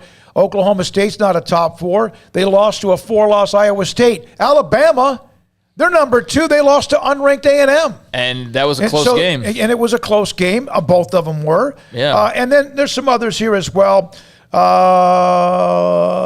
I guess that's about right. The college football rankings are an illusion. I already know that what they want and what they want to see. All right. That's true, though. Whose loss is illusion's worse? A great word. Yeah, I mean, Oklahoma State did lose to Iowa State. It was a very close game all the way down to the very end, much like the game that you could counteract that with A&M and Alabama. So Alabama gets credit for a Texas A&M, they were on the road and it was overtime, and they get credit for that. But Oklahoma State doesn't get credit for winning a tight game too. I mean, I know that it's not exactly the same, but I don't know. I feel like Oklahoma State's a little bit low for what they've proven this season. Well, they have a chance with what they have left, especially with Oklahoma in 2 weeks. They need Oklahoma to beat Iowa State. They need Baylor to beat Kansas State and Texas Tech and whoever they play in the Big 12 championship game coming up next. Former Baylor quarterback, Baylor color analyst J.J. Joe. He's next. Sikkim 365 Radio, 365 Sports. The weekly specials this week for Waco Custom Marketplace at 425 Lake Air Drive in Waco. Also online, WacoCustomMarketplace.com. New York strip steak, select choice in prime, from $7.99 a pound to $19.99 a pound for the very absolutely delicious. All three of them select choice, but prime, $19.99 a pound. Stew meat, as it gets cooler, although we've kind of had a warm front throughout the week, $4.99 a pound. Thinly sliced chicken breast for stir fry, for salad, or whatever you want to make it for, $2.25 a pound. And boneless pork chops for $1.99 a pound. Turkeys, hams, Thanksgiving, of course, a week from tomorrow. And on top of that, when you walk to the front door, they have a butcher shop, beef, pork, poultry, and seafood, a bakery, fresh baked bread, and kolaches every morning. And they have cold drinks to the right, whether it's beer, wine, and or regular soft drinks and water as well. And up and down the aisles, your hometown grocery store with all the knickknacks you might need when you go shopping as well. It's, again, Waco Custom Marketplace, the Bauer family, WacoCustomMarketplace.com. Y'all listen up. Let me tell you something about group meals from Rudy's Barbecue. It's got all you need for all the folks you gotta feed, smoked meat, sides, and more. There's everything down to the tablecloth, just like the one that you see at the store. At a bridal shower, it's better than flowers. In a long-distance meeting, it'll pass the hours. It'll feed all the cousins at a family function. It's better than potluck at a church luncheon. Next time you need to feed 10 or more, call and order a Rudy's group meal. Next in line.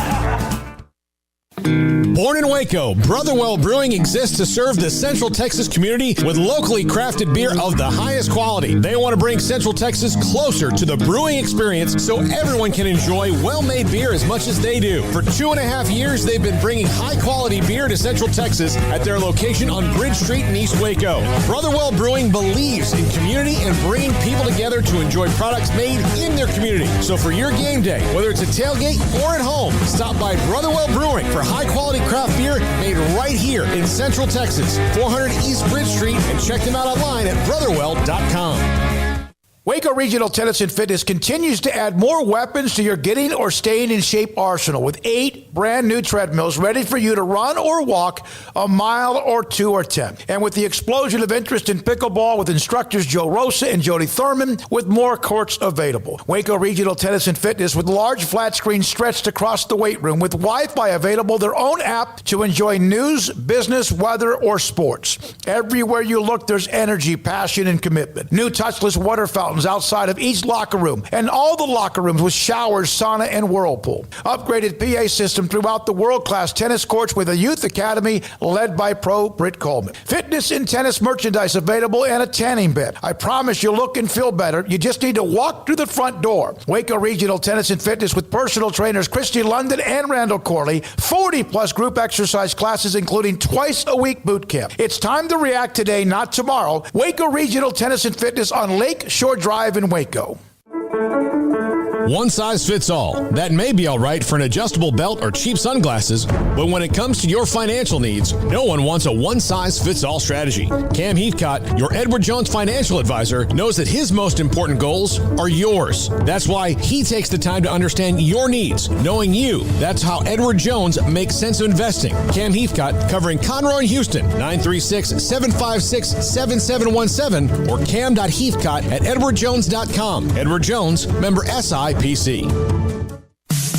In the market for a quality metal building? Since 1943, Pioneer Steel and Pipe has helped Central Texas residential and commercial customers with metal building design, panel options, building components, and trim options. Pioneer Steel and Pipe's residential line is energy efficient, offers low maintenance, reduces insurance payments, is impact resistant, and carries up to a 45-year limited warranty. In addition, they can also help you find a metal building contractor for your project. Pioneer Steel and Pipe with locations in Waco and Bryan and at pioneersboys.com. Brad Boozer, Boozer's Jeweler, joins us on Sikkim 365 Radio. Brad, what makes you different than anyone else, in your opinion, as far as what Boozer's does? The fact that I own the jewelry store, anything I need to do, will do, or can do, I can do it. The buck stops with me, whereas a lot of places you have to go up the corporate command and corporate channel. Well, if you come in and want to make a deal, we sit there and we make the deal. And you can find whatever someone's looking for, correct? Anything is obtainable. I don't care what brand it is, what size it is, how much it costs, large or small. Anything is obtainable, and we can definitely get that in for you to see, look at, or buy. Do you have the opportunity if people have to pay things off as far as a layaway program? What about what you have with financing? Absolutely. We have 12-month no interest financing. We have layaway. If you want to pay with Bitcoin, I can take Bitcoin now. So if there's any way you want to pay for it, we can find a way out to make it work. You want to know why they're successful? Brad Boozer, the owner of Boozer's Jewelers on the corner of Valley Mills and Lake Air in Waco. Welcome back to Sikkim 365 Radio.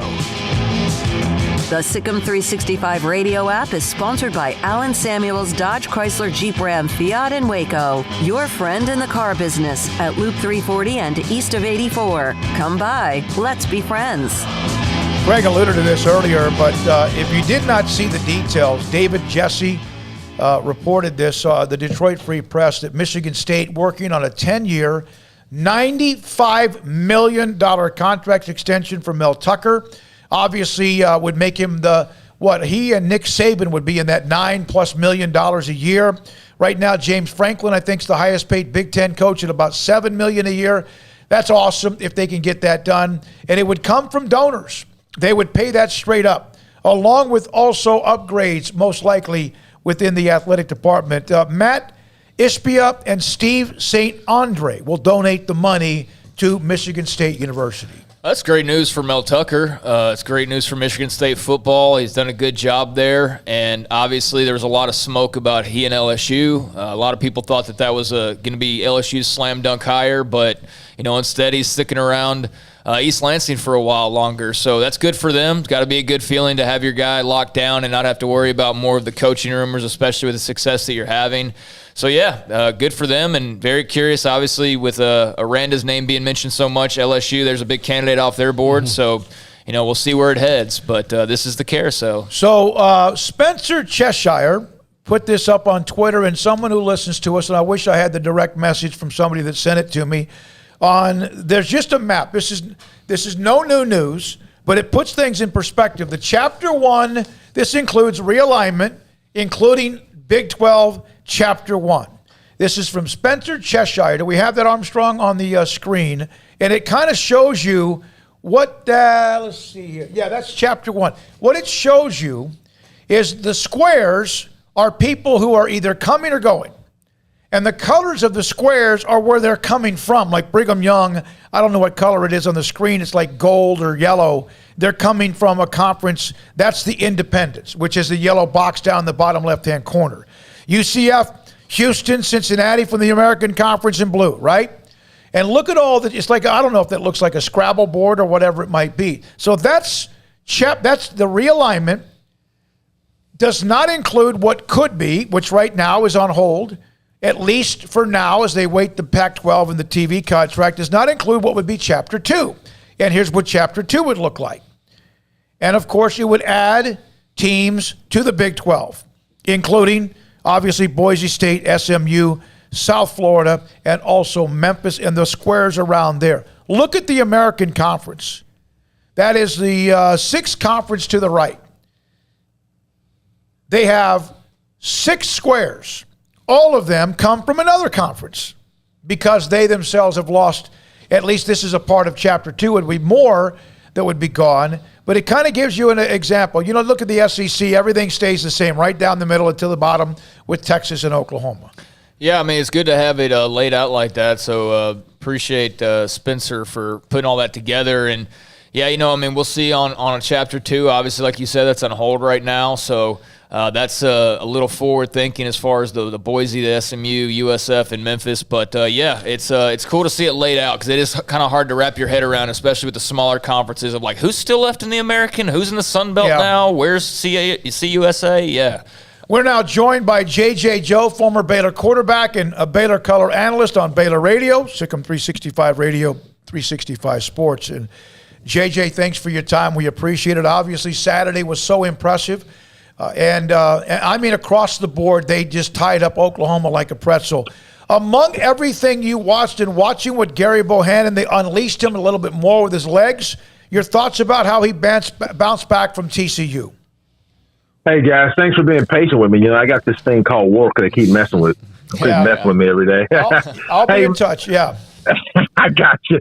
Hey, Craig, I mean, it was a fantastic performance. I know you guys have probably analyzed it multiple ways, but I thought going in, I thought Baylor was the better team. And I said this before, I talked to John Warner and told him I was more concerned about the TCU game than I was OU. And I thought that Baylor was 10 to 14 points better than OU. And that just wasn't a brag. That was just kind of watching Baylor week in, week out, having seen OU a handful of times just on TV, and watching a little bit of video. So a great performance. I am so impressed by Coach Aranda and his staff in the midst of losing Joey McGuire, that they kept the kids focused, the young men focused, and that they addressed the things that were very apparent from the TCU game, from game planning to execution. So I was really duly impressed, and I'm hoping we carry that over to Manhattan this Saturday. JJ, one of the things that impressed me about this coaching staff is they certainly have a game plan, but they're not afraid to go, all right, let's just do something new. Let's just, let's call some design runs for Gary in the second half because it looks like it's there. No, I mean, man, that's going into the locker room. I'll tell you, I mean, to give you a picture of a locker room, when you go in and you only have about 20 minutes, and that 20 minutes goes by fast. And I have buddies tell me NFL is even shorter than that. But you go in, they give you the coach's huddle. They give you maybe about 5 to 6 minutes to just kind of decompress, kick your pads off, drink some Gatorade, do whatever, get some treatment. And then they pull you together for about another 5 to 7, 8, 9 minutes. And typically it's with your position coaches. And they're going over what the adjustments are, or then telling you, hey, look, the stuff we practiced on for half the week that we haven't run, well, we're going to start running it. And really, you could tell that they saw something that they probably had worked on some that was available based on how OU was playing defense, especially. And so that's all of a sudden in the second half. When you saw that Gary run, I don't think that, I think we've seen that before. It may have been just off a little different blocking scheme, but that was a fantastic adjustment. And really, it put OU in a pickle. Really, Grinch couldn't do anything because if he was going to play base, Abram was going to go for $1.50. If he played, if he tried to do the stunt, then Gary was going to go for $1.50. And then all of a sudden, if they try to play press man, you still had Taekwon and those guys on the outside. So he was really put in a pickle, and it just worked out, and it was executed beautifully. JJ, how much of that success, too, was just Gary's running style? It seemed like he had a lot more confidence. Aranda used the word intentionality and just, poise in running the football and being physical with it. I mean, we've seen him, have a few carries here and there, but, maybe go down a little easier, not break a tackle. He was breaking tackles. He was, laying hits on guys. I mean, how much was just him kind of having that confidence behind his running ability? Hey, 110%. I'm going to tell you, Gary doesn't really realize yet how much of a dude he is. I think he kind of knows, but I don't think he really, really knows. This guy's 6'3", 220, and most people, especially when he gets past the second level, and a lot of these second level dudes are 6'1", 220, 6'2", 197. They don't want to tackle Gary if he has, any level of vigor coming at him. So, yeah, I think really Coach has to consider with Gary getting him involved in the running game early in the game. To me, just from observing Gary for 10 weeks, he has been told you need to be a pocket guy. He's probably been told you're a great athlete, but, right? And you can tell that he'll sit in the pocket. He has a presence. He's calm. He doesn't rush things. He'll go through his progressions. Matter of fact, sometimes you want to speed it up. So he's been told that, I think. I think something's been put in his head that he needs to prove people he's a pocket guy.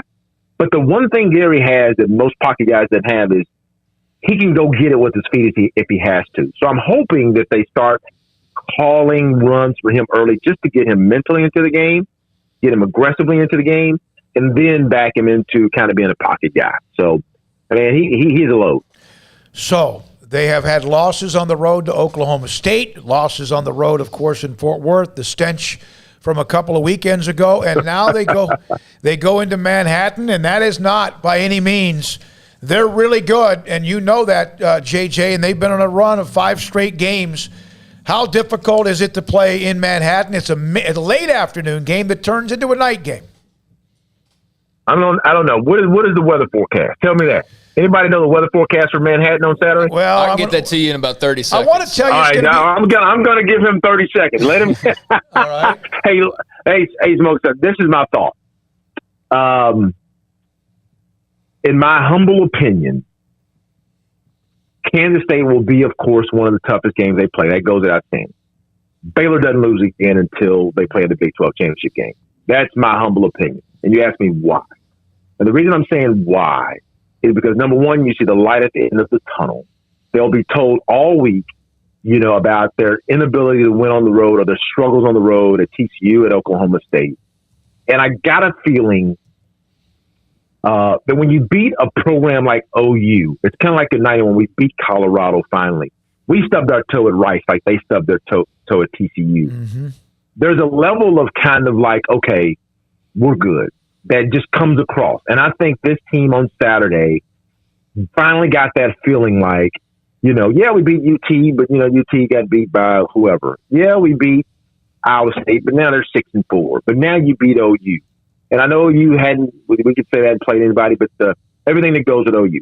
I don't think Kansas State beats this thing. Can they beat us? Yes. If we go out and turn the ball over, I don't think Kansas State beats us. It's tough up there. It's going to be 50,000, 50. I think it holds 55. It'll be tough. It'll be an afternoon into a night game. Skylar Thompson get going. They got little Deuce, who's going to be a monster. They got a couple guys on the edge that can play, but they shouldn't beat us. I think Baylor wins by 7-10. It won't be a blowout. And then I think we come home and it's surviving Joey and any secrets he's told them. But I think this team smells Big 12 championship. My feeling is that Baylor makes the Big 12 championship game. I just got a feeling OU has one more in them.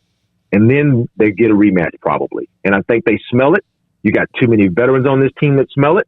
They've been to a championship game and they have a bad taste in their mouth. They want another shot. Can they lose? Yes. Will they lose? In my humble opinion, they won't. And I hope I'm true. I may eat crow next week, Smoke, but I feel that for this team. High of 60, low of 36 on Saturday in Manhattan, Kansas. So, yeah. Oh, no. When is that 36 now? Is that 36 at the beginning? Or it looks like, when the game starts, it's going to be closer to 60, and by the time the second half arrives, I think that you're going to see temps starting to drop a little bit with that 4:30 kickoff time. So, yeah, towards the end, it'll start to cool off, it looks like.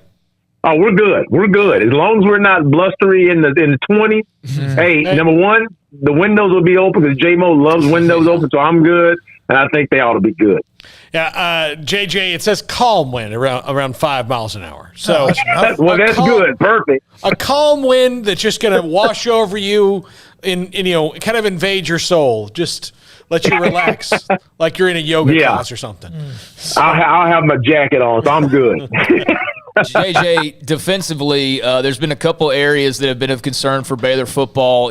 Throughout the season, it's been generating that pass rush up front with their linemen, and not only that, but also those guys not trying to play hero ball and sticking to their gaps, sticking to their assignments, and playing team football. And that's something that Aranda was really praiseworthy of on Saturday. And that secondary has also taken some lumps as well, and had the bad performance against TCU, where Chandler Morris just played a great game, but I think those two units maybe played, their best games of the entire year on Saturday. I mean, it certainly looked like the secondary was motivated. There's not an OU receiver to speak of coming out of that game. And, we know what happened with Caleb Williams and Kennedy Brooks as well up front. Yeah, you're right. And think about it. The TCU game, the big picture, as bad as they played, Baylor should have still won. Should have had a chance to kick a field goal and win. We all know that. Gary had a misread. Okay, they beat us. They got home on Chandler Morris a few times. I don't know what we were trying to do. I don't know if we were trying to eliminate his existence or what we were trying to do, but we did everything but get him to the ground. And that young man played an excellent game that day. But I think you saw the correction. Against OU, they made a huge correction. These guys stayed in their lanes when they got a chance to get home on whether it was Caleb Williams or Spencer Rattler. They got him to the ground. They moved him. And the big thing more than anything with Caleb Williams, they made him kind of stay in the pocket for the most part and be a pocket passer. Or when he ran, he had, I think, a couple, 2 or 3 runs. But they really didn't try to overcommit and over-rush him. I love that. Coach fixed that. And I said this after the game. This coaching staff and these players are marriage made in heaven. Because what Aranda talks about, he has a plan how to fix it. And it's not just an overarching plan. It's a detailed tactical approach during the week. These players have bought in hook, line, and sinker, and it's fixed the next week. He says penalties is a problem. 2 weeks later, it's fixed. They have a game without any. The pass rush is a problem. It's fixed. They put pressure without having to over-blitz against OU. Then he's talking about focus. He's been focused on focus and not having to have a big game to play at a high level. I got a feeling if his history stays true to what we've seen, they will be highly focused. They will start fast, and they'll play a very tough Kansas team, and they will fix those things that they need to be fixed. And I think defensively, they'll miss some guys. Christian Morgan, in my humble opinion, won't play. I don't know what the report has been. He went out early. We didn't see him. And then Kalen Barnes, he left too. I'd be surprised if he played. So, Devin Neal will have to play well. Jeremy McVay will have to play. Mark Milton, they're going to have to play. But I think Coach has shown us, that things he talks about, they'll fix them, and the guys they'll produce. It's kind of like he's in year 10 and not year 2 of being a head coach, isn't it?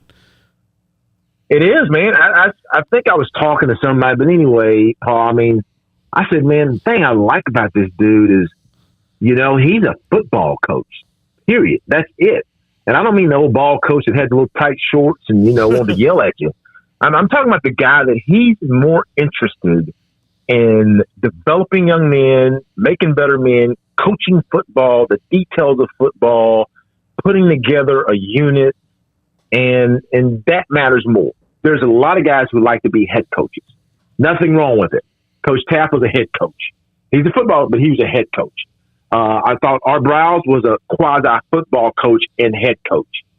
Aranda is just a football coach, and I love it because he is so enamored with the details and what it takes to be good that eventually you just are good because he knows how to get you there. So, I mean, it's amazing to watch, man. It's amazing to watch. I will remember this from today. Eliminate his existence. They tore Superman's cape off and set it on fire on Saturday. JJ, enjoy that. That actually, we just looked at the forecast. It's 14 degrees. Wind chill at -5. Is that a blizzard coming in on Saturday? Say, Smoak, hey, did Ricky text in or did John call in? Yeah. Ricky said, hell no, I'm going to be on the sideline. Those guys are up in the booth. Hey, did you guys get any before, off the air, just hear Ricky and his microphone during the field storming the other day? Because I would have given anything to hear that actual just Ricky saying, "Oh my God, what's going on down here?" No, you know what? He was positioning himself, I think, close to like the tunnel. So I think he got out of the big rush. But he did say that he was about to throw a couple punches because I think he was there's 5 or 6 of them coming right at him. JJ, we have appreciated it and throughout. We hope to have you on some more. Thank you very much for the insight and experience of what you see. Baylor and Kansas State Saturday afternoon, 4:30 at Bill Snyder Thank you, guys. Family Stadium up in Manhattan, Kansas. Okay, 4:54 is the time. Here's a random little thing. Saw UCF just changed their logo. They just, not a big deal, not a breaking news story, but I just saw UCF tweeted out a little while ago. They've slightly changed their logo, and the knight is now, rather than the side profile, is now staring straight ahead. It looks good. I think it does look better than the old one too. But that's what we'll be seeing a lot of here in the next few years. Going to Orlando and them coming to Waco. But just a little thing right there. June or July of 2023, when the Big 12 is going to have, obviously with UCF and Cincinnati, Houston, and Brigham Young, and who else happens to be a part of that at some point. It's going to be refreshing. I love the history of Oklahoma football. I love what Texas, as far as their tradition, although they have been down for basically a decade or more. They wanted to leave. They're leaving. They both are right now trying to figure out how to win a game in the Big 12. Not Oklahoma. They're 9-1. But one thing about the tiebreaker, with what is on the table, doesn't Baylor need Oklahoma to beat Oklahoma State? No, they need. Yeah. What do you mean? I think so. Why would Baylor need Oklahoma to beat Oklahoma State? They don't want to have Oklahoma State as the tie. No, they want to have Oklahoma State beat Oklahoma. Yeah. They don't want to have the tiebreaker. They could be left out. They could win their last two. Oklahoma State and Oklahoma can win this weekend. And then if Oklahoma beats Oklahoma State, they'll play again. Am I right? Yeah. So the simplest thing for Baylor is to win their next two games and then wait for Iowa State or Oklahoma State to beat Oklahoma. That's like the clearest path. And you know what? They could both beat Oklahoma. Oklahoma could beat both them. So, I mean, that Iowa State game this weekend is going to be a really fun watch. Can't wait to see that game. Iowa State and OU, and then, of course, Bedlam. I mean, especially if OU wins this weekend, that Bedlam game is going to be on a totally different level than it's been in a long time. Yeah, and so many great Bedlam games that had nothing to do with whoever was going to win the Big 12 because Oklahoma had either already sealed it up or Oklahoma State wasn't in it and still played a great game, but or like one team was in it, mostly Oklahoma and not Oklahoma State, and Oklahoma State could just play spoiler. But now, I mean, this is for all the marbles. All right, I love it. Potentially. Coming up, Kansas State, that's who Baylor plays next. We're going to hear from John Kurtz, KMAN Radio in Manhattan. Also has done some work with Kansas State Athletics with broadcast as well, and he's next on Sikkim 365 Radio. Alan Samuels, Dodge Chrysler Jeep Ram Fiat in Waco. Ted Teague, who listens to us a lot. I'll get text messages from Ted. He's listening to the show. He's the general manager at the dealership Loop 340 east of 84 in Waco. The Black Friday sales event with Ram has been going on throughout most of the month, and it will continue. The first truck brand to take the top spot overall in the new vehicle initial quality by J.D. Power. The 2021 Ram 1500 Quad Cab Lone Star. Get total values up to $7,250 or 2.9% for 72 months plus $2,000 in bonus cash. Also, the Jeep Grand Cherokee, the L, in stock at the dealership, the elegant third row seating, the 2021 Jeep Grand Cherokee Laredo, or limited total values of $3,500, 0% also available if you want one or the other for 72 months, and now no payments for 90 days. Allen Samuels, Dodge Chrysler, Jeep Ram, Fiat, their vehicles honored, and the price is amazing, and discounts available. The Black Friday sales event continues at Allen Samuels, Dodge Chrysler, Jeep Ram, Fiat, Loop 340 east of 84 in Waco. You know what would make this moment better? Pizza. Dough made from scratch and an Italian family sauce recipe pizza. 3 fresh signature cheeses making a melty blanket of perfect pizza. Bob Mock has owned Marco's Pizza franchises since 2013 and has been delivering pizza since 2001 and is the proud owner of 4 locations in the Waco area, in Belmead, China Spring, Woodway, and soon to be open in Robinson. Order at marcos.com to make any moment better. Marco's. Pizza lovers get it.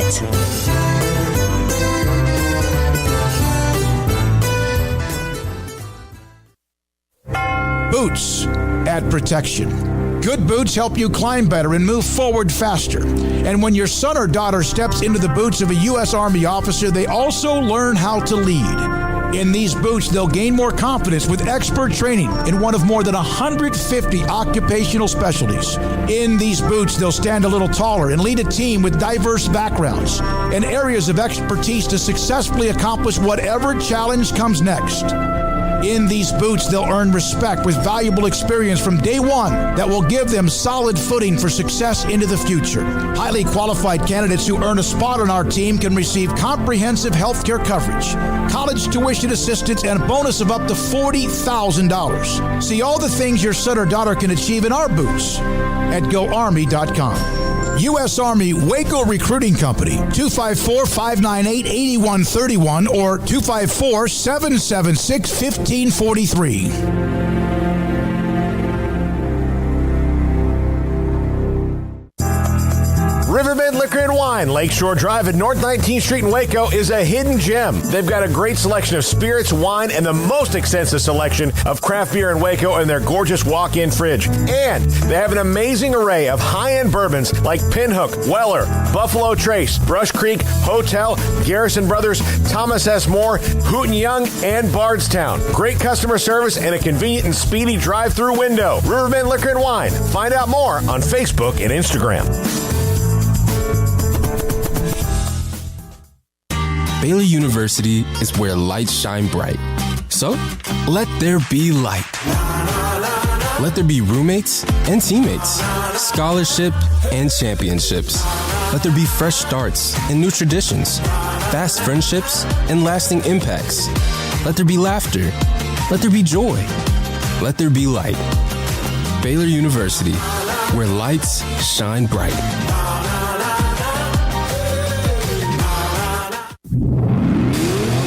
Masters of Barbecue, kings of crazy good food, and the perfect sanctuary for sports, beer, and barbecue is Coach's XXX Smoke on Austin Avenue in downtown Waco and also on Highway 84 in McGregor. A menu filled with choices like a great offensive playbook, including 3 meat combos with sides, burgers, and sandwiches, wings, loaded giant spuds, and salads, crazy wings, chicken poppers, big boy fries, and smoking quesadillas, just some of their amazing appetizers. There's Coach Big Ol' Draft Beer, or order Zach Zach's Spicy Bloody Mary or Coach's Margaritas and Mimosas while watching your favorite team play. Great pecan smoked barbecue, fun atmosphere with attention to detail, including a catering menu, and we'll quote your price to fit your budget. Coach's XXX Smoke on Austin Avenue in downtown Waco, and walking distance to the great places to shop and enjoy, and also the original location on Highway 84 in McGregor. Great food, great price, great fun.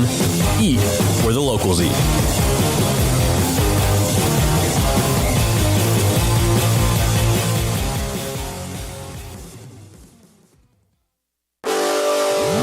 Welcome back to Sikkim 365 Radio. Are you a Sikkim 365 superfan? Then try out our premium subscriptions at Sikkim365.com. All right, 5 o'clock hour. We'll check in on the Cowboys at 5:30 with John Machota, theathletic.com. Paul's top 5 in less than an hour. But John Kurtz covers Kansas State and has been around the program and has done some stuff with K-State athletics with broadcast, but also YouTube creator on the rise, a title he has as well, Power Cat Game Day, and does a podcast with Aaron Lockett on Kansas State as well. John, thanks for your time. Why is Kansas State playing as well as they are, and is it because they got that 3-game, I guess you could say, buzzsaw with the Oklahoma State, and Iowa State out of the way when they did, even though those are losses?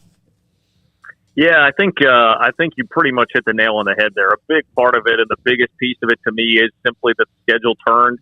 And I think everybody kind of knew that going into the year, that was going to be a really rough 3-game stretch. Also, keep in mind, K-State played Oklahoma State, who now looks like perhaps the best team in the league without Skylar Thompson at quarterback. And that is the best defense in the league, arguably, right now as well. So that's not a situation that was ideal, far from it, in fact, for K-State and Stillwater at that point in time. So the schedule has lightened up, obviously, but I also think that the defense has improved a lot. If you're going to point to, something beyond just the schedule, what has happened? Well, the defense has become a lot more confident and just played a lot better. They were not good at all in that 3-game stretch against Oklahoma State, and Iowa State to start the year. And it was like a light switch was flipped on in the second half of the Texas Tech game out in Lubbock that K-State, frankly, kind of stole. And Felix Anudike-Uzomah, who's been leading the nation in sacks for a good chunk of the year at defensive end, he made a monster play to force a safety against Texas Tech that really turned the game. And from that point on, K-State's defense has been pretty darn good. The offense, to be honest, when Skylar Thompson's been healthy, has been pretty consistent and has actually been a pretty effective and efficient offense throughout most of the year. But it was the defense that was really lagging behind there in that 3-game losing streak. And so you want to tangibly point to what's happened on the field while the schedule has kind of lessened up and taken off the vice grip that was there for the first 3 games of the Big 12 play. It is definitely the defense, and they're playing just with so much more confidence right now, which makes sense because Anudike-Uzomah has been a monster.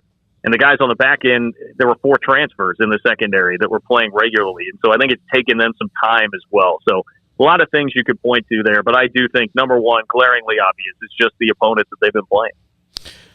John, how do you feel these two teams match up against each other? I mean, side for side of the ball. Yeah, I think it's a very intriguing matchup. The thing that will be difficult for K-State, I think, is that, Baylor just being a team that runs it really well and has a physical, hard-nosed defense, I think is a pretty tough matchup in general for K-State. So, we'll see. Again, it's going to be about the confidence of the defense. Where are they at? Can they actually take the step up now to one of the upper echelon teams in the league and be much better than they were back at the beginning of the year? I think that will be one of the key questions there. And is K-State ready to go up against a really, really physical back who obviously is leading the league in rushing right now? That will be a question that needs to be answered as well. Jalen Warren, for instance, had a really good game against K-State back in Stillwater and played really well. So I think that part of the matchup will be tough. And then for K-State, can you continue to throw the ball? Deuce Vaughn, we know about Deuce. He's a great running back, and he's been awesome. But a lot of his production has come out of the backfield catching the football in addition to just running the ball. And they've actually been, I think the thing that's interesting about K-State this year, you think of them as being like a hard-nosed, ground-and-pound sort of offense. And with Skylar Thompson, before he got hurt at the beginning of this year, that was what he aided as well. He was a guy that ran the ball all the time and used his legs a lot. But since he got hurt, he had a non-contact knee injury. We thought he was going to be out for the year. He was not. He only missed a couple of weeks and came back. But that's been beat up enough that it's forced him to stay in the pocket. So he's not scrambling nearly as much. He's just looking to stay in the pocket and dump the ball down or throw it deep. And we've seen that really develop the K-State passing offense, which has been pretty good. But you wonder how well that will hold up against Baylor. And the other thing I would mention, too, is just K-State has been a lot better at taking care of the football in this winning streak. For instance, against West Virginia, if you talk about just being mistake-free, no turnovers, only one penalty the entire game, that was a big part of the recipe, is just not hurting yourself. So will you turn the ball over against, obviously, a very opportune Baylor defense? I think is something else that stands out and something that K-State will have to stay away from if they're going to have a shot to win. So, John, you mentioned Felix Anudike-Uzomah a couple of times. I mean, what a freak show this guy is. I mean, he played a little bit last year as a true freshman, but now he's a true sophomore. And you look at it, 11 sacks through 10 games, number 2 in the country.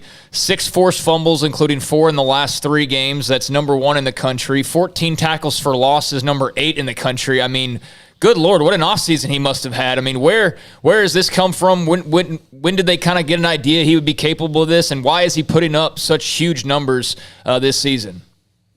It's a fascinating story. So Felix Anudike-Uzomah is pretty much like the quintessential kind of K-State story where he is a diamond in the rough big time. So he had a scholarship offer at one point in time late in his high school career to play at North Dakota State. That wound up getting pulled at the last minute because basically they recruited over him. He didn't decide in time. They took somebody else instead of him. And so a couple of days before signing day, his plan was to go attend the University of Missouri as a student, not even play football. Wow. And K-State decided at the very last minute that he was worthy of a scholarship, and they pulled him in. And I can remember last year, toward the end of the season, hearing some positive buzz about him. I don't think it was anything that people anticipated it would hit this hard, this fast, but there was definitely a buzz like, this kid's got a body. He's got the frame to do this. He was just really small in high school, and I know that's a fairly common refrain for a lot of kids, but he had the potential. He was not fully developed, not fully grown out, and I think as he got into the program, put on some weight, that definitely helped, and they started to use him toward the end of last year. I can remember being a little bit surprised that he was getting into the games at the end of last year because they had some talent there last season, and he was just starting to get in there. And then this offseason, there were some whispers like, hey, this is probably going to be the guy. There was talk about Wyatt Hubert, who left and got taken to the NFL draft last year. That was a D end at K-State. He was saying, like, this is going to be the next guy. You need to watch out for him. And I'm just not sure any of us took it seriously enough until the middle of this year. Now, why he's having all the success he does, obviously he's got tons of talent, and he has an array of pass rushing moves. But I think the thing that really sets him apart in the way that he just absolutely terrorized TCU was that he is just relentless with his motor. Like, he just does not quit. He does not give up. If you think he's out of the play, he's going to keep pushing it, and he's going to find a way to get you on that second or third opportunity. And that is just what he did to TCU all day, a game in which he's only credited with 4 sacks. He had 6. 2 of them were forced fumbles, and they actually wound up being recovered by K-State. But since it was a turnover, the team stat would actually be credited to TCU as rushing yardage, so they would not count them as sacks. It was one of the more ridiculous NCAA rulings I've ever heard, but he should have tied the NCAA Division I record for single-game sacks with 6 against TCU, which is it was one of the most dominant performances I've ever seen. You know, when I think of Deuce Vaughn, I think of more of a guy that is total offense. But this year he has 6 100-yard rushing games. He has a 99-yard rushing game against Iowa State in the loss. He obviously is a tremendous receiver out of the backfield, had 10 catches for 100 yards against Oklahoma. Is he even more a better runner than you thought, and not just what he does in the perimeter?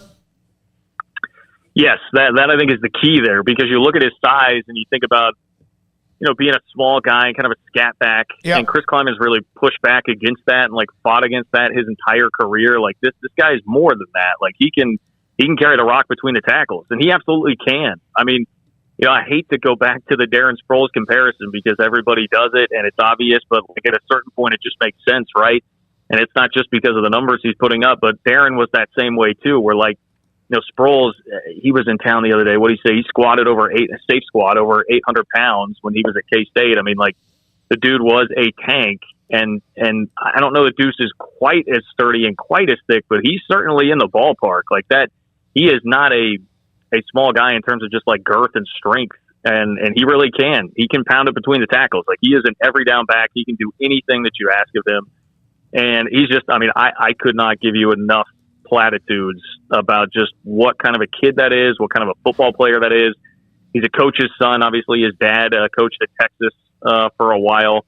So he's just been really well-versed and well-trained into how to handle himself. I mean, he conducts himself as a professional right now in college. That was exactly what to say in interviews. Just a genuinely tremendous human being, and just such a very K-State story.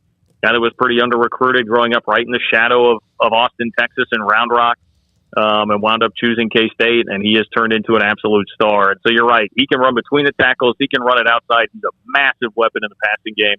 And that's really become one of Skylar's favorite things to do is just, hey, instead of taking off and running, I can just dump it off to Deuce as my safety valve in the flat, let him pick up 5 or 6 yards, and that's essentially become an extension of K-State's running game here at this point in the year.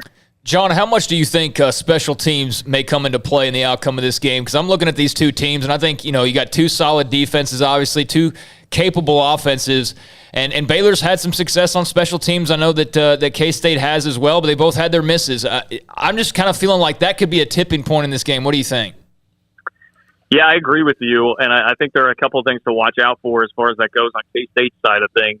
You think of special teams and K-State certainly likes to brand that. And it is true. I mean, they have multiple return touchdowns this year from Malik Knowles, who is, I think, a fairly average wide receiver, but with the ball in his hands, he's an elite athlete. And so he makes for a great returner because of that. He's also gotten himself into some trouble with fumbling a couple of returns, and they have all happened on he can get overzealous and try to take it out from 7 yards deep because he has that kind of confidence in him, but that has also resulted in disaster a couple of times for K-State in some really key spots this year. So they have been mistake prone, even as electrifying as they can be. Now they blocked a punt last week against West Virginia, which was the first time for a touchdown that had happened in 6 years. So they can certainly do that too, and they have some positives. But the thing I would really point to, if this is going to be a close game, K-State fans, I think, are going to be sweating any kind of field goal that comes for the Wildcats. So Tatum Winkle was the kicker for most of the year. Not a very heralded guy, but did a solid job. He kind of got beat out mid-season by Chris Tennant, who's another young kicker that they have right now that is the only guy on the roster, because as soon as he beat out Tatum Winkle decided to just go back to being a regular student and not kick anymore. So if Chris Tennant, he's got a massive leg. They really love him and think he's going to be a star in the future. He's been very shaky as a young guy out there so far. He's missed a couple of chip shot field goals. He banged an extra point off the upright that still went in. But right now, it's a little tenuous when K-State lines up to go kick a field goal. And so that is something that I think I have had in mind as K-State approaches the last two games here against Baylor and Texas is, man, if you are in a tight spot, a game late, it just did not seem like Tennant looked very comfortable at all when he was kicking against West Virginia in largely a game that K-State was winning and winning fairly comfortably. So what happens when things really tighten up if it's a 3-point game against Baylor late? That's something to keep your eye on. John, you've watched enough to know what Baylor has done. They had the really bad loss in Fort Worth. Obviously, Oklahoma State is a really good football team, and they lost that one by 10. Your thoughts when you've watched Baylor and what you've seen? Obviously, last year was a weird, strange year, and they weren't very good. But your thoughts on when you have had a chance to watch Baylor much at all this year? I mean, I'm just wildly impressed. I mean, for Dave Aranda to inherit what he did last year, and I don't mean the program, but just the situation where you're a new head coach and you're coming into a COVID atmosphere and environment. I mean, I saw the havoc that wreaked on K-State, particularly when they had to go to a backup quarterback who was a freshman. I just can't even imagine what it's like as a head coach trying to implement things in your system under those circumstances. And to be able to turn it around as quickly as he did, one, I think is a testament to him, and two, is just a testament to the Baylor program, which now we're looking at, 3 straight head coaches here that have been able to win at like a Big 12 championship caliber level. So perhaps some of it is that the whole world or the Big 12 at large should not have forgotten that it was not that long ago that Matt Rule had this team in this program in the Big 12 championship game. But really impressed, man. I mean, I think Gary Bohannon is very solid. I like the word that you threw out there, capable. Certainly a very capable quarterback who can really hurt you. But the ground game has impressed me. I mean, it feels like I'm always watching Baylor rolling up chunk plays on the ground, which has really impressed me. And then that defense. I mean, it's funny to me. You mentioned Oklahoma State as well, like how much Oklahoma State and Baylor have been able to turn this narrative on its head of being these teams and programs that are about the spread offense, and it's just all skill talent, skill players, and that obviously is not the case at all anymore. It's just a different brand, a different identity, and I really enjoy it and like it. And Baylor's fun to watch. And to me, I mean, I know Mike Gundy is doing some great things in the Big 12, but it's hard for me to see Dave Aranda not being the Big 12 Coach of the Year based on just the turnaround from what he took over situationally last year and what last season was into what they've been this year. All right, and what I mean by you and I, I'm talking about our show and your show with the Big 12, the big, knockdown, blindsided Texas-Oklahoma story at the end of the July, and then where the Big 12 has recovered. Have people in Manhattan calmed down now, and now that Bob Bowlesby has thrown the comeback story maybe of the year in the Big 12? I think so for the most part. Yeah, I do. I think the only part of it that continues to really gnaw at K-State fans is just the attitude of their in-state rivals, with Kansas still having eyes for the Big Ten. And I haven't heard quite as much of that, it seems like, as the season has gone on. So maybe that is dying down some. But that had been the thing that's the constant annoyance, is looking to Kansas and the way that they've handled all of this and thinking that they're still bound for the Big Ten and that they're still above perhaps what the new look Big 12 is going to be. But I think everyone's been able to, for the most part, kind of hunker down, focus on the season. And for a while there, the season was not going very well. So all the focus turned toward, all right, what's happening with this program? I mean, there were fans after the 3-game losing streak. I'll just put it this way. I had to go dig up the details on Chris Kleiman's buyout and his contract because there were enough questions about that. And now obviously the tide has really turned on that. So there's just been enough happening throughout the season that I think it's diverted people's attention. And that's a testament to Bowlesby and what he's done, because that just shows the stability that is there relatively in the conference across the board right now, having added the 4 teams that they have. And I think everybody still looks and wonders and watches, certainly follows you guys and the reporting that you've been doing on this. What's the next step? Are there going to be a couple of other teams added? But that's a much different situation when you're kind of looking at it there as like, it could be a bonus, an add-on. What are you going to add, as opposed to, we've got to do something to survive. Yep. And Bob Bowlesby turned that around real quick. And so I think the attitude has pretty much reflected, kind of what the leadership has been like and what the situation of the league has been. John, thank you, man. Great to have you on the show. Good to hear from you again. I know you've been popping with what you're doing with YouTube. Good luck with that, and also your work with K-State. John Kurtz with us, covers Kansas State, as you can tell, like a blanket, with us on 365 Radio. The last time they met, K-State led in Waco 17-6, dominating the offense at Baylor, which was 95% of the time was stuck in the mud. It was the last hurrah of Charlie Brewer. That's the game when Charlie went nuts and just basically started drawing things up in the turf.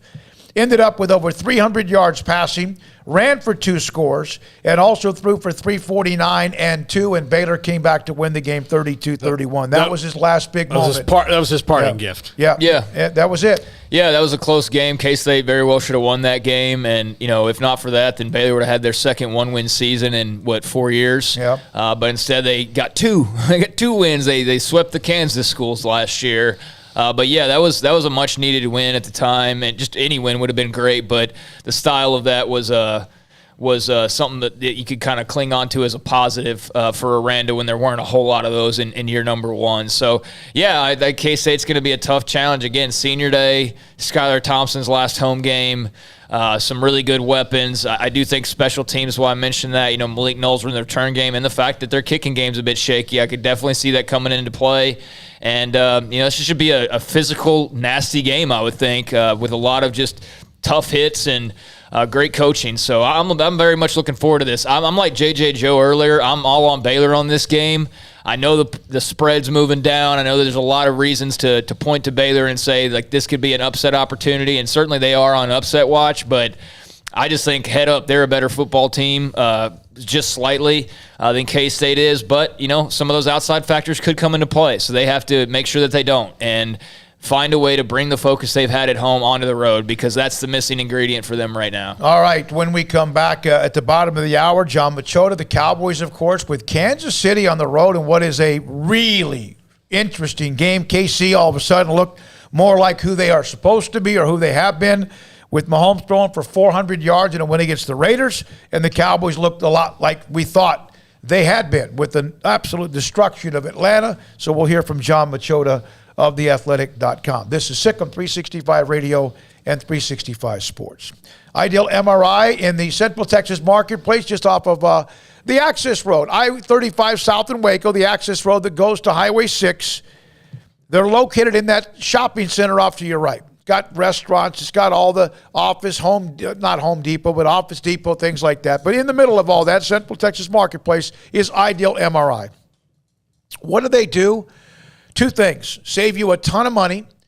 $497 or less for an MRI. The average is $1,100. Number two, they find out what hurts where you can't function, where you can't sleep, you can't think, you can't work, you can't do anything because it hurts so bad.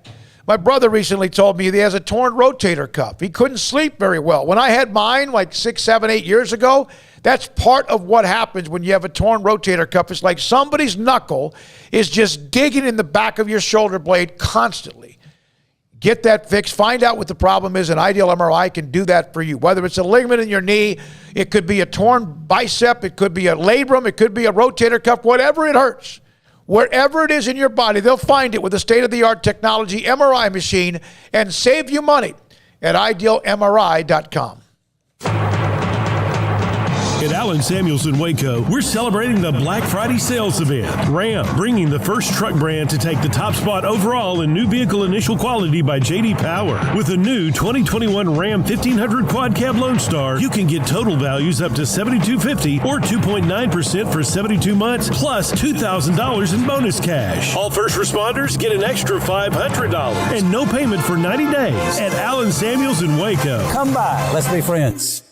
One size fits all. That may be all right for an adjustable belt or cheap sunglasses, but when it comes to your financial needs, no one wants a one-size-fits-all strategy. Ben Erlinson, your Edward Jones financial advisor, knows that his most important goals are yours. That's why he takes the time to understand your needs, knowing you. That's how Edward Jones makes sense of investing. Ben Erlinson, 100 North 6th Street in Waco, 254-759-8533. Edward Jones, member SIPC. Baylor Scott & White, Southwest Sports Medicine and Orthopedics, the team physicians for Baylor Athletics, diagnosing and treating all sports-related injuries, including concussions. These specialists also provide orthopedic services for athletes and non-athletes alike, whether it's knee or shoulder pain, hand or wrist injury, orthopedic spine care, and even an arthritis and total joint clinic. Trust the doctors Baylor Athletics trusts. Baylor Scott & White, Southwest Sports Medicine and Orthopedics, wants to get you back in the game. Let Camille Johnson Realtors guide you seamlessly through the process of buying your dream home or selling your current one. Commercial, farm and ranch, or residential, Camille Johnson Realtors can smoothly and successfully lead you through any transaction. With a team of 28 experienced agents who are excited about serving you, Camille Johnson Realtors services the entire greater Waco area. If you're in the market to buy or sell, contact Camille Johnson Realtors, 104 Midway Center in Woodway, or find them online at www.camillejohnson.com. Camille Johnson Realtors, elegant, charming, warm. Welcome home. Hey guys, sports betting season is in full force with football season entrenched and the NBA and NHL underway and the Major League Baseball playoffs. You need a sports book with integrity and longevity like BetUS.com. BetUS has been pioneers in the sportsbook industry for almost 3 decades, thriving and paying their loyal customer base. That's BetUS.com, and they have loads of bonuses like ours at BetUS.com. 125% bonus on promo code SICKM125 or a 200% bonus if you use crypto on promo code SICKM200. BetUS, known as America's favorite sportsbook. NFL, college football, MLB. UFC, PGA Golf, they've got it all at BetUS.com. So go to BetUS.com today and use promo code SICK'EM125 or SICK'EM200. That's BetUS.com, promo code SICK'EM125 or SICK'EM200. Did you know that 1 out of every 4 men have symptomatic low levels of testosterone and don't even know it? And if you think you're too young to worry about it, guess again. Low T levels can make you feel tired and grumpy, cause weight gain, and wreak havoc on your sexual desire and performance. Petty Clinic Low T can set up same-day blood screening and results, so if you're tired of being tired, I challenge you to man up and Google search Low T Waco or go online pettycliniclowt.com. It's a private clinic with an atmosphere catering to men. Affordable, only $150 a month, includes lab work, office consultation, testosterone injections, follow-up visits compared to $395 a month in Dallas or Austin, and you don't have to fight the traffic. Petty Clinic Low T as board-certified physician consultations will provide the best form of brand-strength testosterone available. Contact Petty Clinic Low T today, just off Highway 84 and Old Hewitt Drive in Woodway. Petty Clinic Low T, helping men become the high-performance men they deserve to be. PettyClinicLowT.com or Google search Low T Waco. Welcome back to Sikkim 365 Radio. 3rd and 7. Blitz coming. Prescott in trouble. Lofting it to the corner. Lamb gets there. Touchdown. The 5 o'clock hour is sponsored by Edward Jones Investments with financial advisor Brad Wilson. Investing his time and experience back to you and your money during today's changing times. Edward Jones, making sense of investing. Now here's David Smoak, Paul Catalina, and Craig Smoak. One Major League Baseball note, Robbie Ray won the American League Cy Young Award. Pitcher, left-handed pitcher, Paul, for the Rays in Tampa. He's the Blue Jays pitcher. I mean, Toronto. I saw Jays and I thought Rays is because I'm not paying attention, like I did when the birthday cake almost burned down the studio earlier today. We're now joined by John Machota, theathletic.com, Sikkim 365 Radio and 365 Sports. So did Kansas City all of a sudden get tuned up just in time for what could be an amazing game with Dallas? Man, it really seems like that, which, I mean, my standpoint, I'm just fine with, because I want to see some entertaining, 3:30 game of the week type performance. So, I mean, Cowboys fans would be just fine if they were playing like the Chiefs of a few weeks ago. But it looks like, I'm not going to say they're all the way back, but they certainly seem to be finding their stride. And most importantly, with Patrick Mahomes and Kelsey and Tyreek Hill. And so that's concerning. But, I guess the way I look at it and the way I think fans should look at it is like this Cowboys team has to get to the Super Bowl. How do you think they're getting to the Super Bowl? Yeah. You think that they're going to be playing the Giants in the playoffs? You think that they're going to be playing the Lions in the playoffs? Like, you're going to have to go through good teams that have quarterbacks like this. I mean, you're going to have to go through probably Brady and Aaron Rodgers. And, if you lose this game, so be it. Your season's not over. It's probably going to get you some good experience in a big-time environment in a road game like that. And if you win, hey, that's just even more win in your sails. So I think I get the sense that the team looks at it kind of that way too. Like, they're looking forward to the challenge. John, injury-wise, though, it was not the best time to have your top 2 defensive ends still out going to Kansas City. Now, I know the defense showed out last week, but that was Atlanta and what they have, and not Patrick Mahomes. Yeah, it's obviously going to be a task. I mean, it's a tall task with Randy and DeMarcus to try and shut down Patrick Mahomes. I just think the rush plan will be a lot different than it was last week. And when I say that, I mean, you can go downhill on Matt Ryan. He's not going to move very much.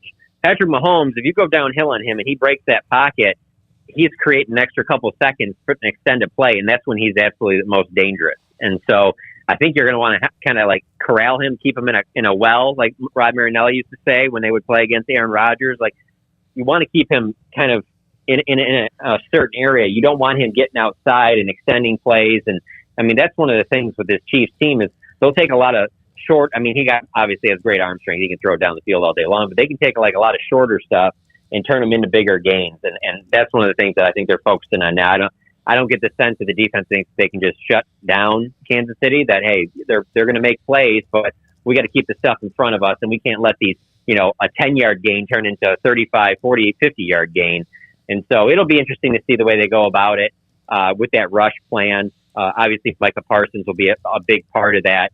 But not having Randy, not having DeMarcus, again, I think it's a good chance for guys like Basham and Dorrance Armstrong, guys that, Chauncey Golston, let them go out there and get some more experience in these situations, because you're going to need them down the line even after Randy and Marcus get back. And so, ultimately you'd love to have those guys, but I don't think it's all bad that some of the guys that normally are going to be playing behind Randy and DeMarcus are going to get a chance to go to work.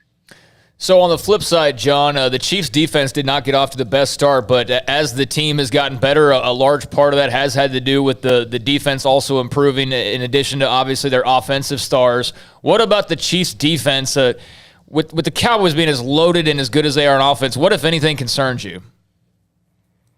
Not a lot. Yeah. I mean, the Cowboys should be able to do what they want. I mean, they should be able to run on this Chiefs defense, and they should be able to throw. I mean, they obviously, they have guys like the Honey Badger. I mean, you're going to, they have playmakers, but I don't think anyone's looking at this defense like, it's something that should slow down the Cowboys offense, especially now that you see last week that Dak shook any rust off that he might have had. And then you have, now this is a second full game with Michael Gallup back. And the injury report today was very positive. I mean, Michael Gallup, full go. Cedric Wilson, full go. CeeDee Lamb, Ezekiel Elliott, Amari Cooper, all full go. So to not even have them limited early in the week, you should have your full complement of offensive weapons. And then also Tyron, after not practicing last week, he's back at practice. He was limited today, but still that seems to be progressing in the right way. So if this does turn into a shootout, like I feel like most of us think it will, they are equipped to go blow for blow with this Kansas City team. And, hey, maybe they come up short, but it should be fascinating to see how they do. I mean, the one thing I'll say on the Cowboys defensive side is Patrick Mahomes is the type of guy that's going to be fitting balls in the tight windows. And for this defensive backfield to be coming off of a game where they just had three Bs each have an interception, like there's going to be opportunities this upcoming Sunday to make plays too. And that could end up being the difference in the game. What does Kansas City's defense do in terms of forcing takeaways? And what does the Cowboys defense do in terms of forcing takeaways? Because I don't think anyone goes in this game thinking either defense is shutting one of these offenses down. Cowboys have had some quality wins, no question. The one I thought out in L.A. against the Chargers was one, and they've had a couple of others. But one thing about Kansas City's record, and yes, 6-4, they're scheduled because they've been that good, the way the schedule flips. Losses to the Ravens by 1, 6 to the Chargers, who the Cowboys beat. They got beat up by the Bills pretty good in that one game, and then they lost to the Titans, and they got beat badly in that game as well. They have played a really hard schedule. They have the Packers they've already played. They beat them. They've played the Browns. They have one of the toughest schedules, it appears to me. John, your thoughts about that? They do. I think that the one thing, though, is outside of this previous Ravens game, I think the Giants game was like 20-17. Yep. They didn't run all over the Packers without Rodgers like you would think they would have. So there are certain things about them where you're like, they're still got some room to grow to get back to what they were last year and certainly the year before that. But I mean, hey, that's the way it is. I just never thought whether they were coming in this game a 3-game losing streak or on a 3-game winning streak. There's something about this being like, this is a team Patrick Mahomes grew up, obviously watching. He was a huge Cowboys fan. He's never played against the Cowboys before. Like, I just think there's going to be a lot of motivation here to play well. Like I said, it's the marquee game of the week. The Chiefs are obviously used to playing in these big games. They've been doing it for the last 2 years plus. And so regardless of what they were doing coming into this game, I never felt like, oh, this is going to be a game that the Cowboys can probably coast to. Like, as long as Patrick Mahomes is out there, the Chiefs have a chance against anybody. And nobody should be surprised if all of a sudden they kick it into gear and they get hot at the right time, get in the playoffs, and they're the team representing the AFC in the Super Bowl. I mean, this could be a preview on Sunday of the Super Bowl. John, injury-wise, though, outside of the guys, we mentioned the defensive ends, Tyron Smith is working his way back. I would doubt he plays this week, but they're looking pretty good across the board, aren't they? They are. Tyron, obviously, it comes down to Tyron, DeMarcus Lawrence, Randy Gregory, Neville Gallimore. Those 4 guys are the ones that are keeping them from being, kind of a full go. But outside of that, no, they're in pretty good shape. Defense seems like, I feel like Trayvon Diggs, even going back to last year, he's always dealing with something nagging, whether it be an ankle or a knee or something like that, but nothing that would keep him from playing. Nothing that's got him on the injury report. But no, for the most part, they're in pretty good shape. Micah Parsons had his snaps, kind of cut back a little bit against Atlanta because they were pulling away. So he should be fresh and ready to go. I think he'll be one of the keys to the game. If he can make any game plays on Mahomes, that could be a difference-making, situation that ends up winning the game for the Cowboys. So, no, for the most part, I'm trying to think if there's any. Greg Zuerlein, it sounds like he's going to be back in the building tomorrow. He was on, the reserve COVID. It sounds like he's doing better, and he's going to be back in the building. So it sounds like he'll be back kicking for this game. So, no, Cowboys are in pretty good shape. They can win this game, and still, who knows what happens with the games they have coming up with the Raiders, Paul, is that right? And also New Orleans. But they're in about that stretch, and they're used to it. The Cowboys have done this pretty much more than everybody, but everyone now plays on Thursdays and more than once in some cases. 3 games in 12 days. How much of an uphill climb is it if you lose the first one? They have 2 road games that sandwich in between the game on Thanksgiving Day. How much of an uphill climb could that be if you don't win that first one among the 3? Oh, it certainly could. I mean, kind of going back to the previous question, I mean, it kind of comes down to health, though, too. You'd like to get through these games, or at least this, first game like you did the Atlanta game where you didn't really have any major injuries. I think that's the biggest thing, because when this offense is where it's at right now, even if they went and laid an egg and let's say lost 31-17 to Kansas City, I really don't know that would have a lot of impact on the following game. I really don't. I think that they're a pretty resilient bunch. And they would be even more fired up. So I don't know that it will have. I mean, I just think it's the whole idea of being able to get the guys rest while also getting ready for the next game plan. And Mike McCarthy's already kind of got them in there. They cut down their practice today, and they're going to do the same thing tomorrow, and it'll be the same thing next week. And that's what they're going to try and give them the extra rest, is that they're not going to be out on the field practicing as much. They'll do more work, watching film and in the meeting rooms and things like that to try and keep them fresh in between these games. So I feel like the only real negative where it could snowball is if all of a sudden you lose some key players to injury against Kansas City, and then maybe you're in trouble there. But I maintain the one to really watch is Tyron, because if you bring Tyron back for this game, and let's say he has a setback, well, then he's certainly not playing in the next 2. And so I think that's something that goes into their thinking on this as well. Whether to bring him back or not, but I think a lot of it will hinge on tomorrow's practice and how much he's able to do and how he felt off of doing individual work today. But he's the main guy that I think that they'll be focused on. Thank you very much, John. Appreciate your time. John Machota. Hey, yeah. Florida State, baby. Yeah, I know. Oh, yeah, John. Hey, I'll take any win that they can get over Miami or Florida. I don't care how bad the other team is. I mean, this has been a slow climb back to where they need to be. So maybe that was a start on Saturday. Yeah. Paul made some celebration chili. You just got all hyper, didn't you? Started cooking stuff. I couldn't, John, I had so much energy. I'm just you know what? I'm going to make some chili. I'm going to be up. Let's go. There was no going to sleep at a normal time. I mean, I know it was still 6:30 at night, but I knew I was going to have adrenaline for the rest of the night. Yeah. You and I texted after the game. It was, it's been a while since they beat Miami. You couldn't have made a steak and lobster tail or something like that? You had chili. I had the chili ingredients on hand. Okay. All right. So. Well, I went and got Chipotle, so I think you have to be. Thank you, buddy. Hey, John, thanks for your time. Every Wednesday around 5:30 in the 5 o'clock hour, John Machota, theathletic.com. There's no way to celebrate, John. What, Chipotle? Hey, Chipotle's pretty damn good, right, Armstrong? Armstrong, you got to chime in on this one. Paul and Armstrong have had this fight before. Chipotle is the bomb, and I knew that once he said Chipotle, Paul wouldn't be able to let it go. Yeah. Paul had to say something. Kind of like Rascal Flats. Hey, Chipotle, if you want to sponsor me, I'm all for it. Yeah, but he can't let it go. My favorite night is listening to Rascal Flatts while eating some Chipotle. Yeah, if you ever that happens to and me, watching a parade while fireworks. If that ever happens to me, I've been on Halloween night. On Halloween night. If any of those things all happen at the same once for me, I've either been kidnapped or murdered. So I'm like tied up like the dude in Seven. Well, murdered would be good because then you wouldn't have to watch it. Yeah, but it's not good. I'd be murdered. Like it'd just be one of those things it'd be like a Saw movie. So. Man, when you get your head on something, you do not let it go. I am about the important issues. You know, some people are worried about infrastructure bills and things like that. Like, no, I'm telling you that Rascal Flatts Chipotle parades are a problem. On Halloween. On Halloween especially. Halloween night.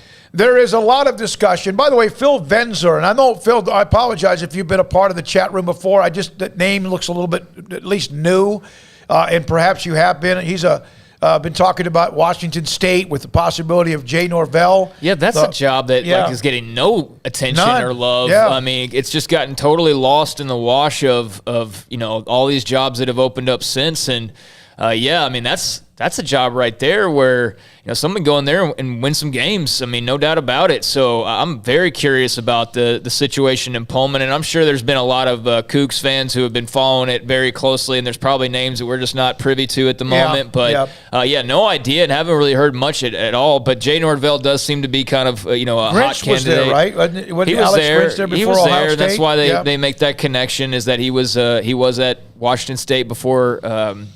Eventually becoming Oklahoma's DC. But yeah, I mean that's an interesting job, and so much focus is obviously going to be on the LSUs and the USCs, but it's some of those other jobs as well that could find the next great coach or be the next team to be on top of the Pac-12 conference. You hire the right guy, and magic can happen no matter where you are. All right, so a lot of talk about that. Washington State, USC, still more about Virginia Tech, who we had a guest on earlier today about that. From one of the responses, golly, there are a lot of jobs open. Dang, man. No, really, and there's some intriguing ones. One of the Caden was firing away about USC. Dave Aranda's name is there, and I know there's more targeting all 1 and 2, whatever part of all that stuff. But they may need someone like that, no question about it. Wouldn't be surprised if they were to pull out $8 or $9 million a year. That's what it's probably going to take, and that might not still be enough. But don't they want someone that's more flash and dash than that? I mean, I'm just saying. No, I'm not saying what's good for them. Yeah, no, I think that's where for USC with Mike Bone. I don't think Mike Bone's going to necessarily. He's got a he's the dude who hired Luke Fickell at Cincinnati. Now, granted, Cincinnati they made a splash hire before Luke Fickell. It was called Tommy Tuberville, and look how that worked out for him. Yeah. So I think that. I think Mike Bone's he's got to do what's best for that athletic department, and if Flash is what's best, then that's what's best. But they've got to really start thinking long term. That's what they didn't do with Clay Helton after Steve Sarkisian. They were not thinking long term. They were thinking like, well, we like Clay. I mean, and that wasn't long term. They have to think long term. They've got to upgrade some facilities there. They've got to upgrade the Coliseum. There's all these things that they've got money in the pipeline to do at USC. And if they're not thinking long term there, then why even fire Clay Helton? Because he was just okay, he's here. Well, USC doesn't need to get a splash. They need to hire the right head coach. That's I agree with you. What I'm saying is that's kind of what they normally do. Yeah, I'm just saying that. Yeah, I agree with you, but they need to hire just a regular head coach. And I know that in the past they have been splashy. But just because they've done it in the past doesn't mean you do it again this time around. I think if there's any thought of like, well, how splashy will this hire be, then throw those guys out of the room and get somebody else in there to hire the right person, because splash needs to be the last thing on their mind. Just because a big name splashes, you see it like with Texas Tech right now. Not that Joey McGuire is a big name outside the state of Texas, but they're getting some recruiting momentum. Their fans are all fired up, and USC is going to get some of that no matter who they hire. But ultimately, it's like, what happens after that buzz wears off? What happens after that initial high and you actually go and play games and you go straight up head-to-head recruiting, and you're not just recruiting off of, well, I'm brand new, look at what I'm going to build. When you actually have to put proof in the pudding, who's going to be that guy for you? So that's what I would be looking at if I was USC, because, I mean, they've been basically irrelevant now for a little while, and USC should never be irrelevant in the national college football landscape. So Florida, Texas, Tennessee, Nebraska, LSU. I'm talking about just those programs that have been down, LSU not. I'm talking about Florida, Texas, Tennessee, Nebraska, Southern Cal. They've been kind of just sitting around for quite some time. These are some major schools with huge, huge traditions, and they're all trying to figure it out. And not sure if any of them will. You know what they all have in common? At some point, their leadership... They used to be good? Yeah, but at some point, their leadership decided that what they did 5 years ago was good enough for today. And college athletics, especially big time when you talk about football and basketball, is ever changing. You know, part of the reason that Scott Drew has been successful year after year and more successful in building that success here at Baylor is that he adapted to everything that was going on. Everything that was going on. Transfer portal, adapt. What those schools didn't do, all of them, to a university was, well, we've been great before. Well, you know what? When you could just kind of, roll out the ball and play, and there wasn't, more schools spending money on football, facilities weren't really that big of a deal. All those things happened. Yeah, it was bad, but you know what? Nebraska, I'm not sure about the facilities. I think they've got good facilities. No, they're pretty damn good. But like Florida has more money. Like they have more big money people, and the stories you can hear about some of them, big money people that they just took their money and didn't do it with it what they needed to do. They're behind the facilities. Finally got theirs going. USC behind on facilities are finally getting those had going. To renovate a lot of stuff. I'll tell you, that's all great points, but I'm so tired of hearing about money and facilities. Yeah. Scott Drew is a perfect example why money and facilities can get the F out as far as what winning does. He had to slowly build it, and some people are not patient enough to do that. If USC thinks they're going to hire guys who's going to come in and win national titles right away, and they're not being realistic. But yes, facilities matter, money matters, but ultimately, look at what Scott Drew did. That's a prime example for anybody who would say, why would Dave Aranda stay at Baylor? To be Scott Drew and to do it a different way rather than just jumping onto the blue blood and letting their past successes carry you forward. Maybe somebody wants to do something a little bit new. I know that ultimately all these guys always go up to the same 20 to 25 schools once they have immense success, but there is plenty of room in the college football landscape right now to carve out your own niche without having 5 national titles in your past. And I wish and I hope that more coaches do look at it that way rather than who's going to money whip me and who has the most tradition. I know why that's appealing, but man, there's another side of the fence too that's awfully appealing. But I think there's just so much logic in having to be at the big school to be big time and to be considered, all those things. But I don't see it that way. All right. By the way, in case you didn't join us at the beginning, and now that Hayden has joined us here in the studio, Hayden Bumpus is here. Today was Armstrong's birthday, 24 years old. We put a cake out. I told Jack to put, do we have a picture of that? Was that recorded or live, Jack? I can't remember. I hope it was recorded because it almost was evidence for an insurance company. But so I had a cake, and I bought like these happy birthday things. And I told Jack to light the candles. And then we would get to it really quickly. And here I am, because of my attention issues, 5 minutes late. The cake, all the candles were basically burnt down towards the cake. One of them was lit. And we were able to enjoy it, though, weren't we, Armstrong? Congratulations on your 24th birthday. Hayden, there's plenty of cake right there.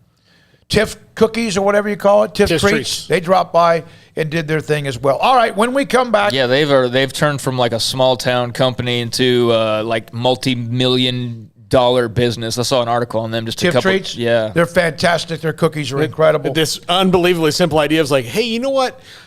It's all the companies that are delivering food, but like, you know what people would like if they like hot pizza delivered to them? Like, what about warm cookies? Oh, they're unbelievable. Yeah, they're incredible. So, all right, when we come back, Paul Catalina's Top 5, 365 Sports, and Sikkim 365 Radio. By the way, I was just mentioning Tiff's Treats. They were based out of Austin, now worth $500 million. So that was the article I had seen earlier today. Good for them. Good for them. Obviously, business is doing well, and we enjoyed that. Richard Carr, Buick GMC Cadillac. Man, we've been talking for, it seems like forever now about the short supply of inventory at dealerships all across the country. It's just been hard thing to deal with for a lot of car dealerships, but Richard Carr has been plugging along despite the supply chain challenges, and they are making sure that cars and trucks are going to be at the ready very, very soon, even though right now they are very, very hard to find.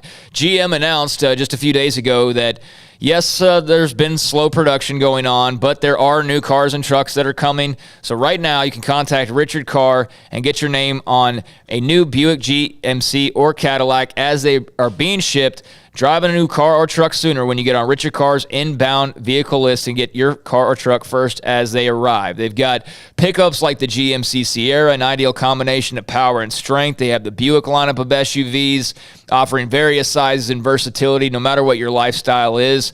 And they've also got some sophistication, some nice SUVs with the line of Cadillacs like the XT6 or the Escalade. Those vehicles and more are coming, so call or contact Richard Carr online with what you want. And again, let them get you on that inbound vehicle list so you can get your vehicle before anyone else. But if you are looking to save and drive today and not going so much the new car route and having to wait, they do have a boatload of premium pre-owned cars and trucks on the lot, each of them going through a 172-point inspection and 100% credit approval is always Richard Carr's goal. And you can go online or come by the dealership for a test drive today. And Richard Carr is your local hometown dealership for those in the greater Waco area, so give them a chance to earn your business with great prices, free oil changes on new cars and trucks, and superior service after the sale. Richard Carr, owned, operated, and run by loyal and proud Baylor Bears.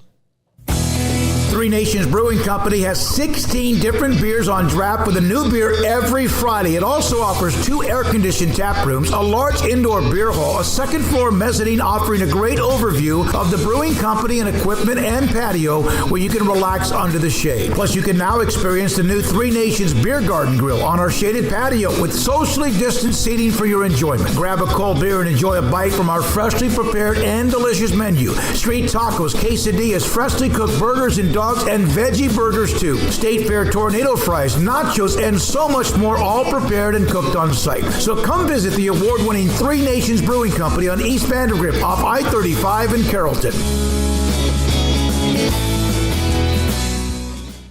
From the first workout to the last practice, sports is an incredible and rewarding challenge. Hi, everyone. This is Dan Ingham with the First National Bank of Central Texas, and we're proud to support each athlete, every parent, and our educators.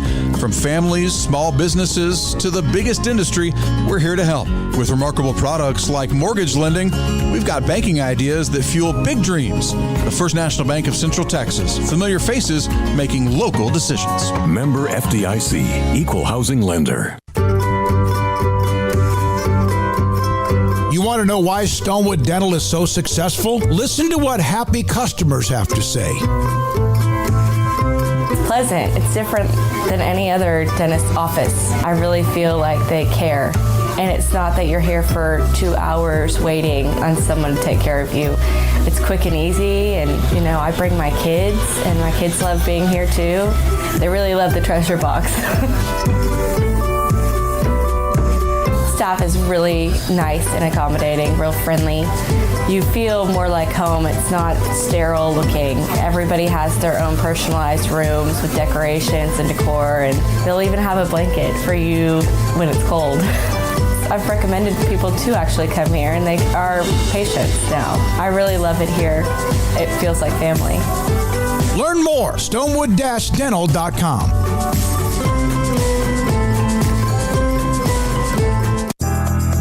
Riverbend Liquor and Wine, Lakeshore Drive at North 19th Street in Waco is a hidden gem. They've got a great selection of spirits, wine, and the most extensive selection of craft beer in Waco in their gorgeous walk-in fridge. And they have an amazing array of high-end bourbons like Pinhook, Weller, Buffalo Trace, Brush Creek, Hotel, Garrison Brothers, Thomas S. Moore, Hooten Young, and Bardstown. Great customer service and a convenient and speedy drive-through window. Riverbend Liquor and Wine. Find out more on Facebook and Instagram.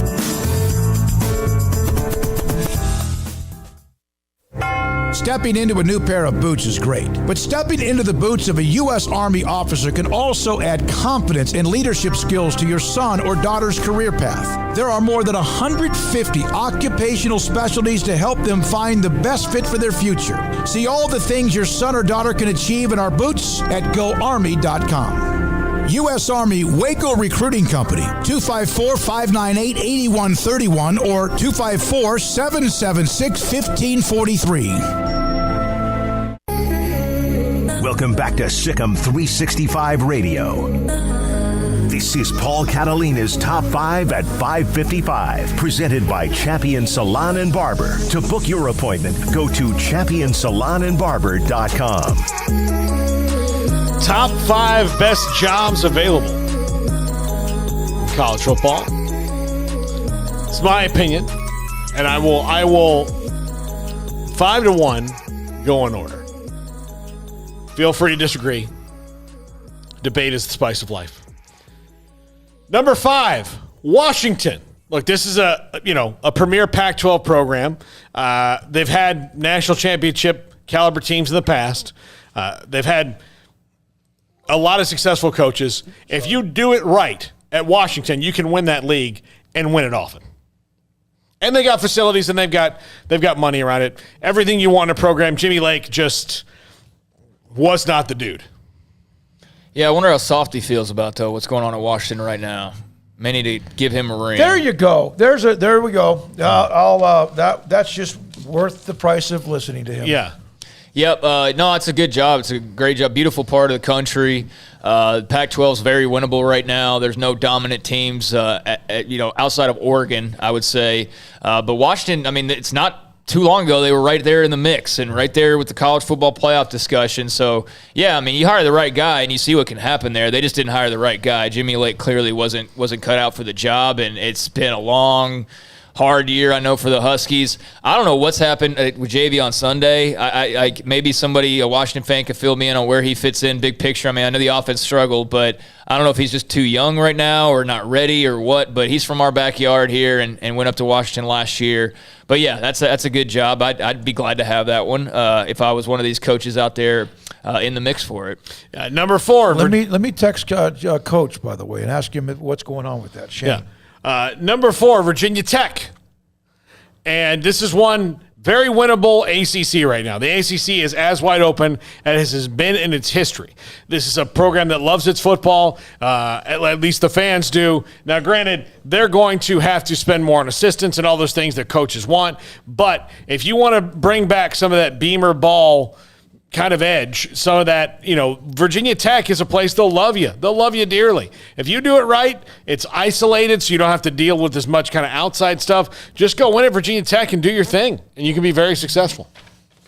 Yeah, I mean, it's very similar to Washington as far as just history and, having history, having two programs that are on like the verge of being blue bloods with a little more success, I would say.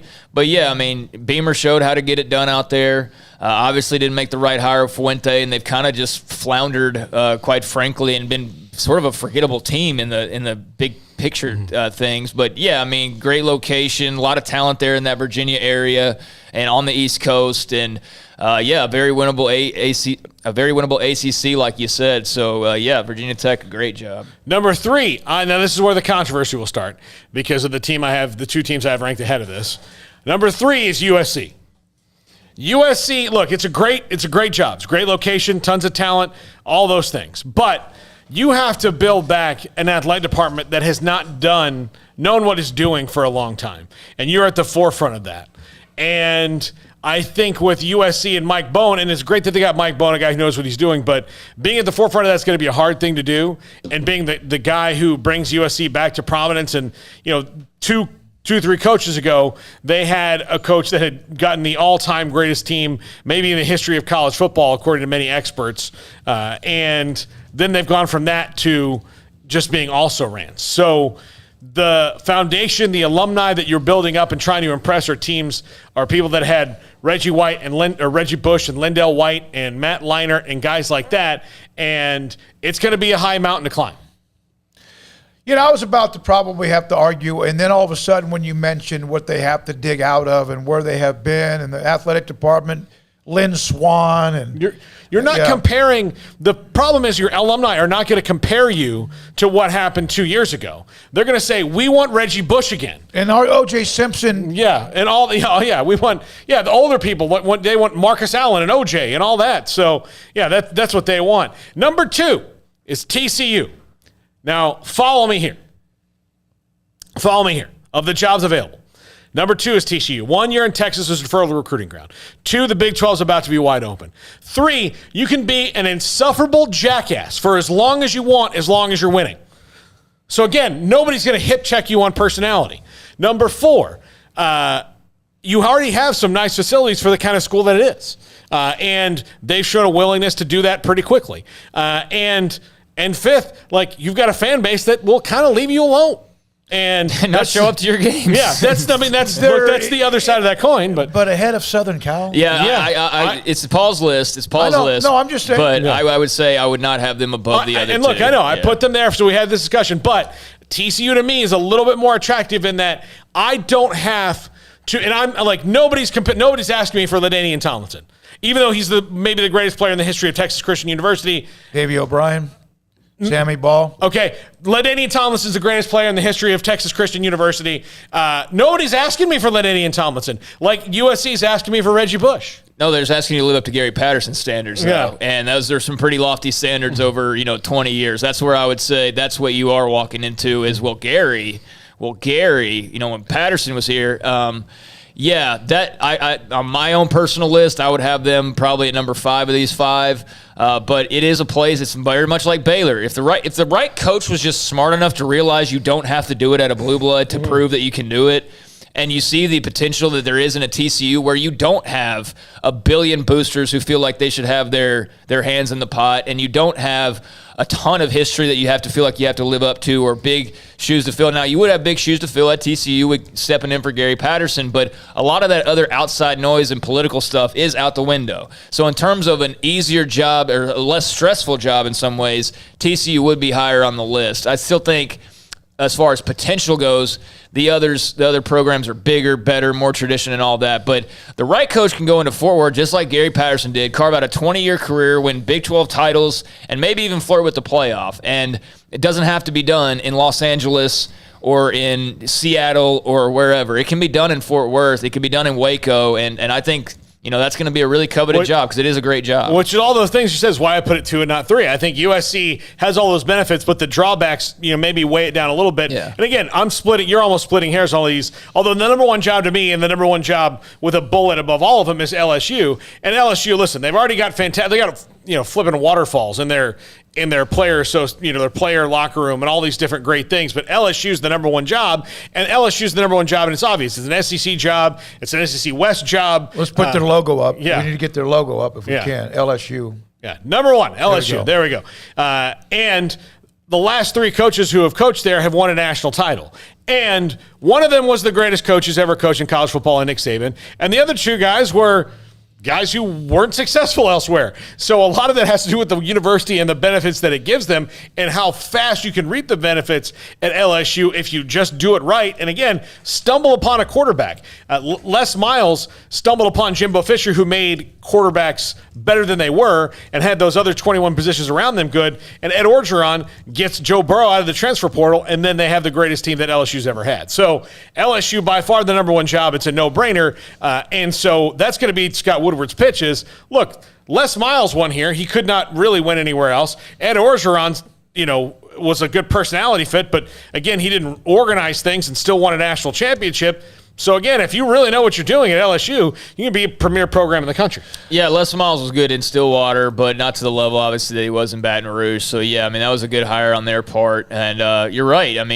Ed O does not strike me as somebody, and I'm sure that actual football coaches who know him would say differently, but he, on the surface, does not strike me as some really big X's and O's guru. He seemed more like a cheerleader at LSU than anything else, quite frankly, with a lot of the credit of the X's and O's going to the assistant coaches like Dave Aranda and like Joe Brady. But, yeah, that's a number one job to me. It should be and will be highly coveted. Obviously not enough for Mel Tucker, but when you're getting a $90 million contract extension, then, you can turn down Baton Rouge, and East Lansing looks pretty good. But, LSU, that's obviously one we got to keep an eye on, more so than we normally would. Been a lot of LSU-Baylor back and forth here over the last year, actually. But what scares me about college salaries is that Nick Saban's got the highest one. He's earned that more than anyone ever. But in Mel Tucker, I'm thrilled for him with all these other bigger schools that are opening. Are we about to see skyrocketing college coaching salaries hit the $10 million a year mark? Well, yeah, we are going to see the $10 million mark very, very soon. And what's Saban make? Is he not already 2 or 7 yeah, million? Well, then that 10 mark will get hit very, very quickly, especially now that Mel Tucker's contract is what it is. But, yeah, and good luck, NCAA, explaining all of that when you try to fight things like name, image, likeness, and you try to fight transfer portals, and you try to fight all these rights for athletes.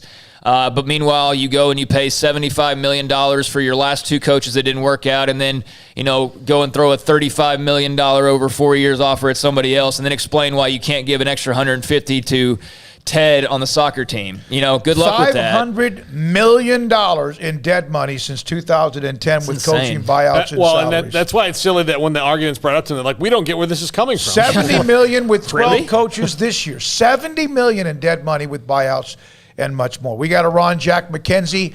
Oh, thank you. Hayden Bumpus. Armstrong birthday. Armstrong Sims. Thanks to all of you on the chat room. Those of you who called today. Those of you in the text line, 254-339-1122.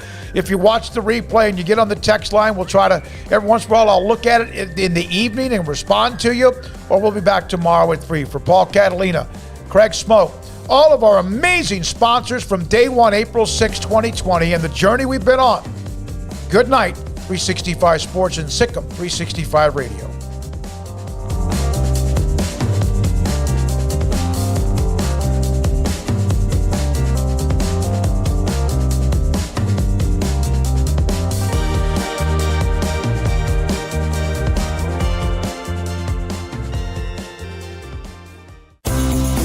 Ideal MRI is a small family business right here in Central Texas. We're open to support you while lowering the cost of healthcare bills. When you need an MRI, ask your doctor for an Ideal MRI. Visit us at idealmri.com or call us at 833-IDEAL-MRI. Stepping into the boots of a U.S. Army officer can add confidence and leadership skills to your son or daughter's career path. See all the things they can achieve in our boots at GoArmy.com. U.S. Army Waco Recruiting Company, 254-598-8131 or 254-776-1543. After my first car accident, I feared the biggest damage would be to my wallet. I expected a mountain of bills and a long, drawn-out process. But my Texas Farm Bureau insurance agent was there when I needed her and helped me get back on my feet and in my car in no time. Instead of a hassle, I got reassurance and a quick recovery. Stop by and see our agents at one of our 3 McLennan County locations. Coverage and discounts are subject to qualifications and policy terms and may vary by situation.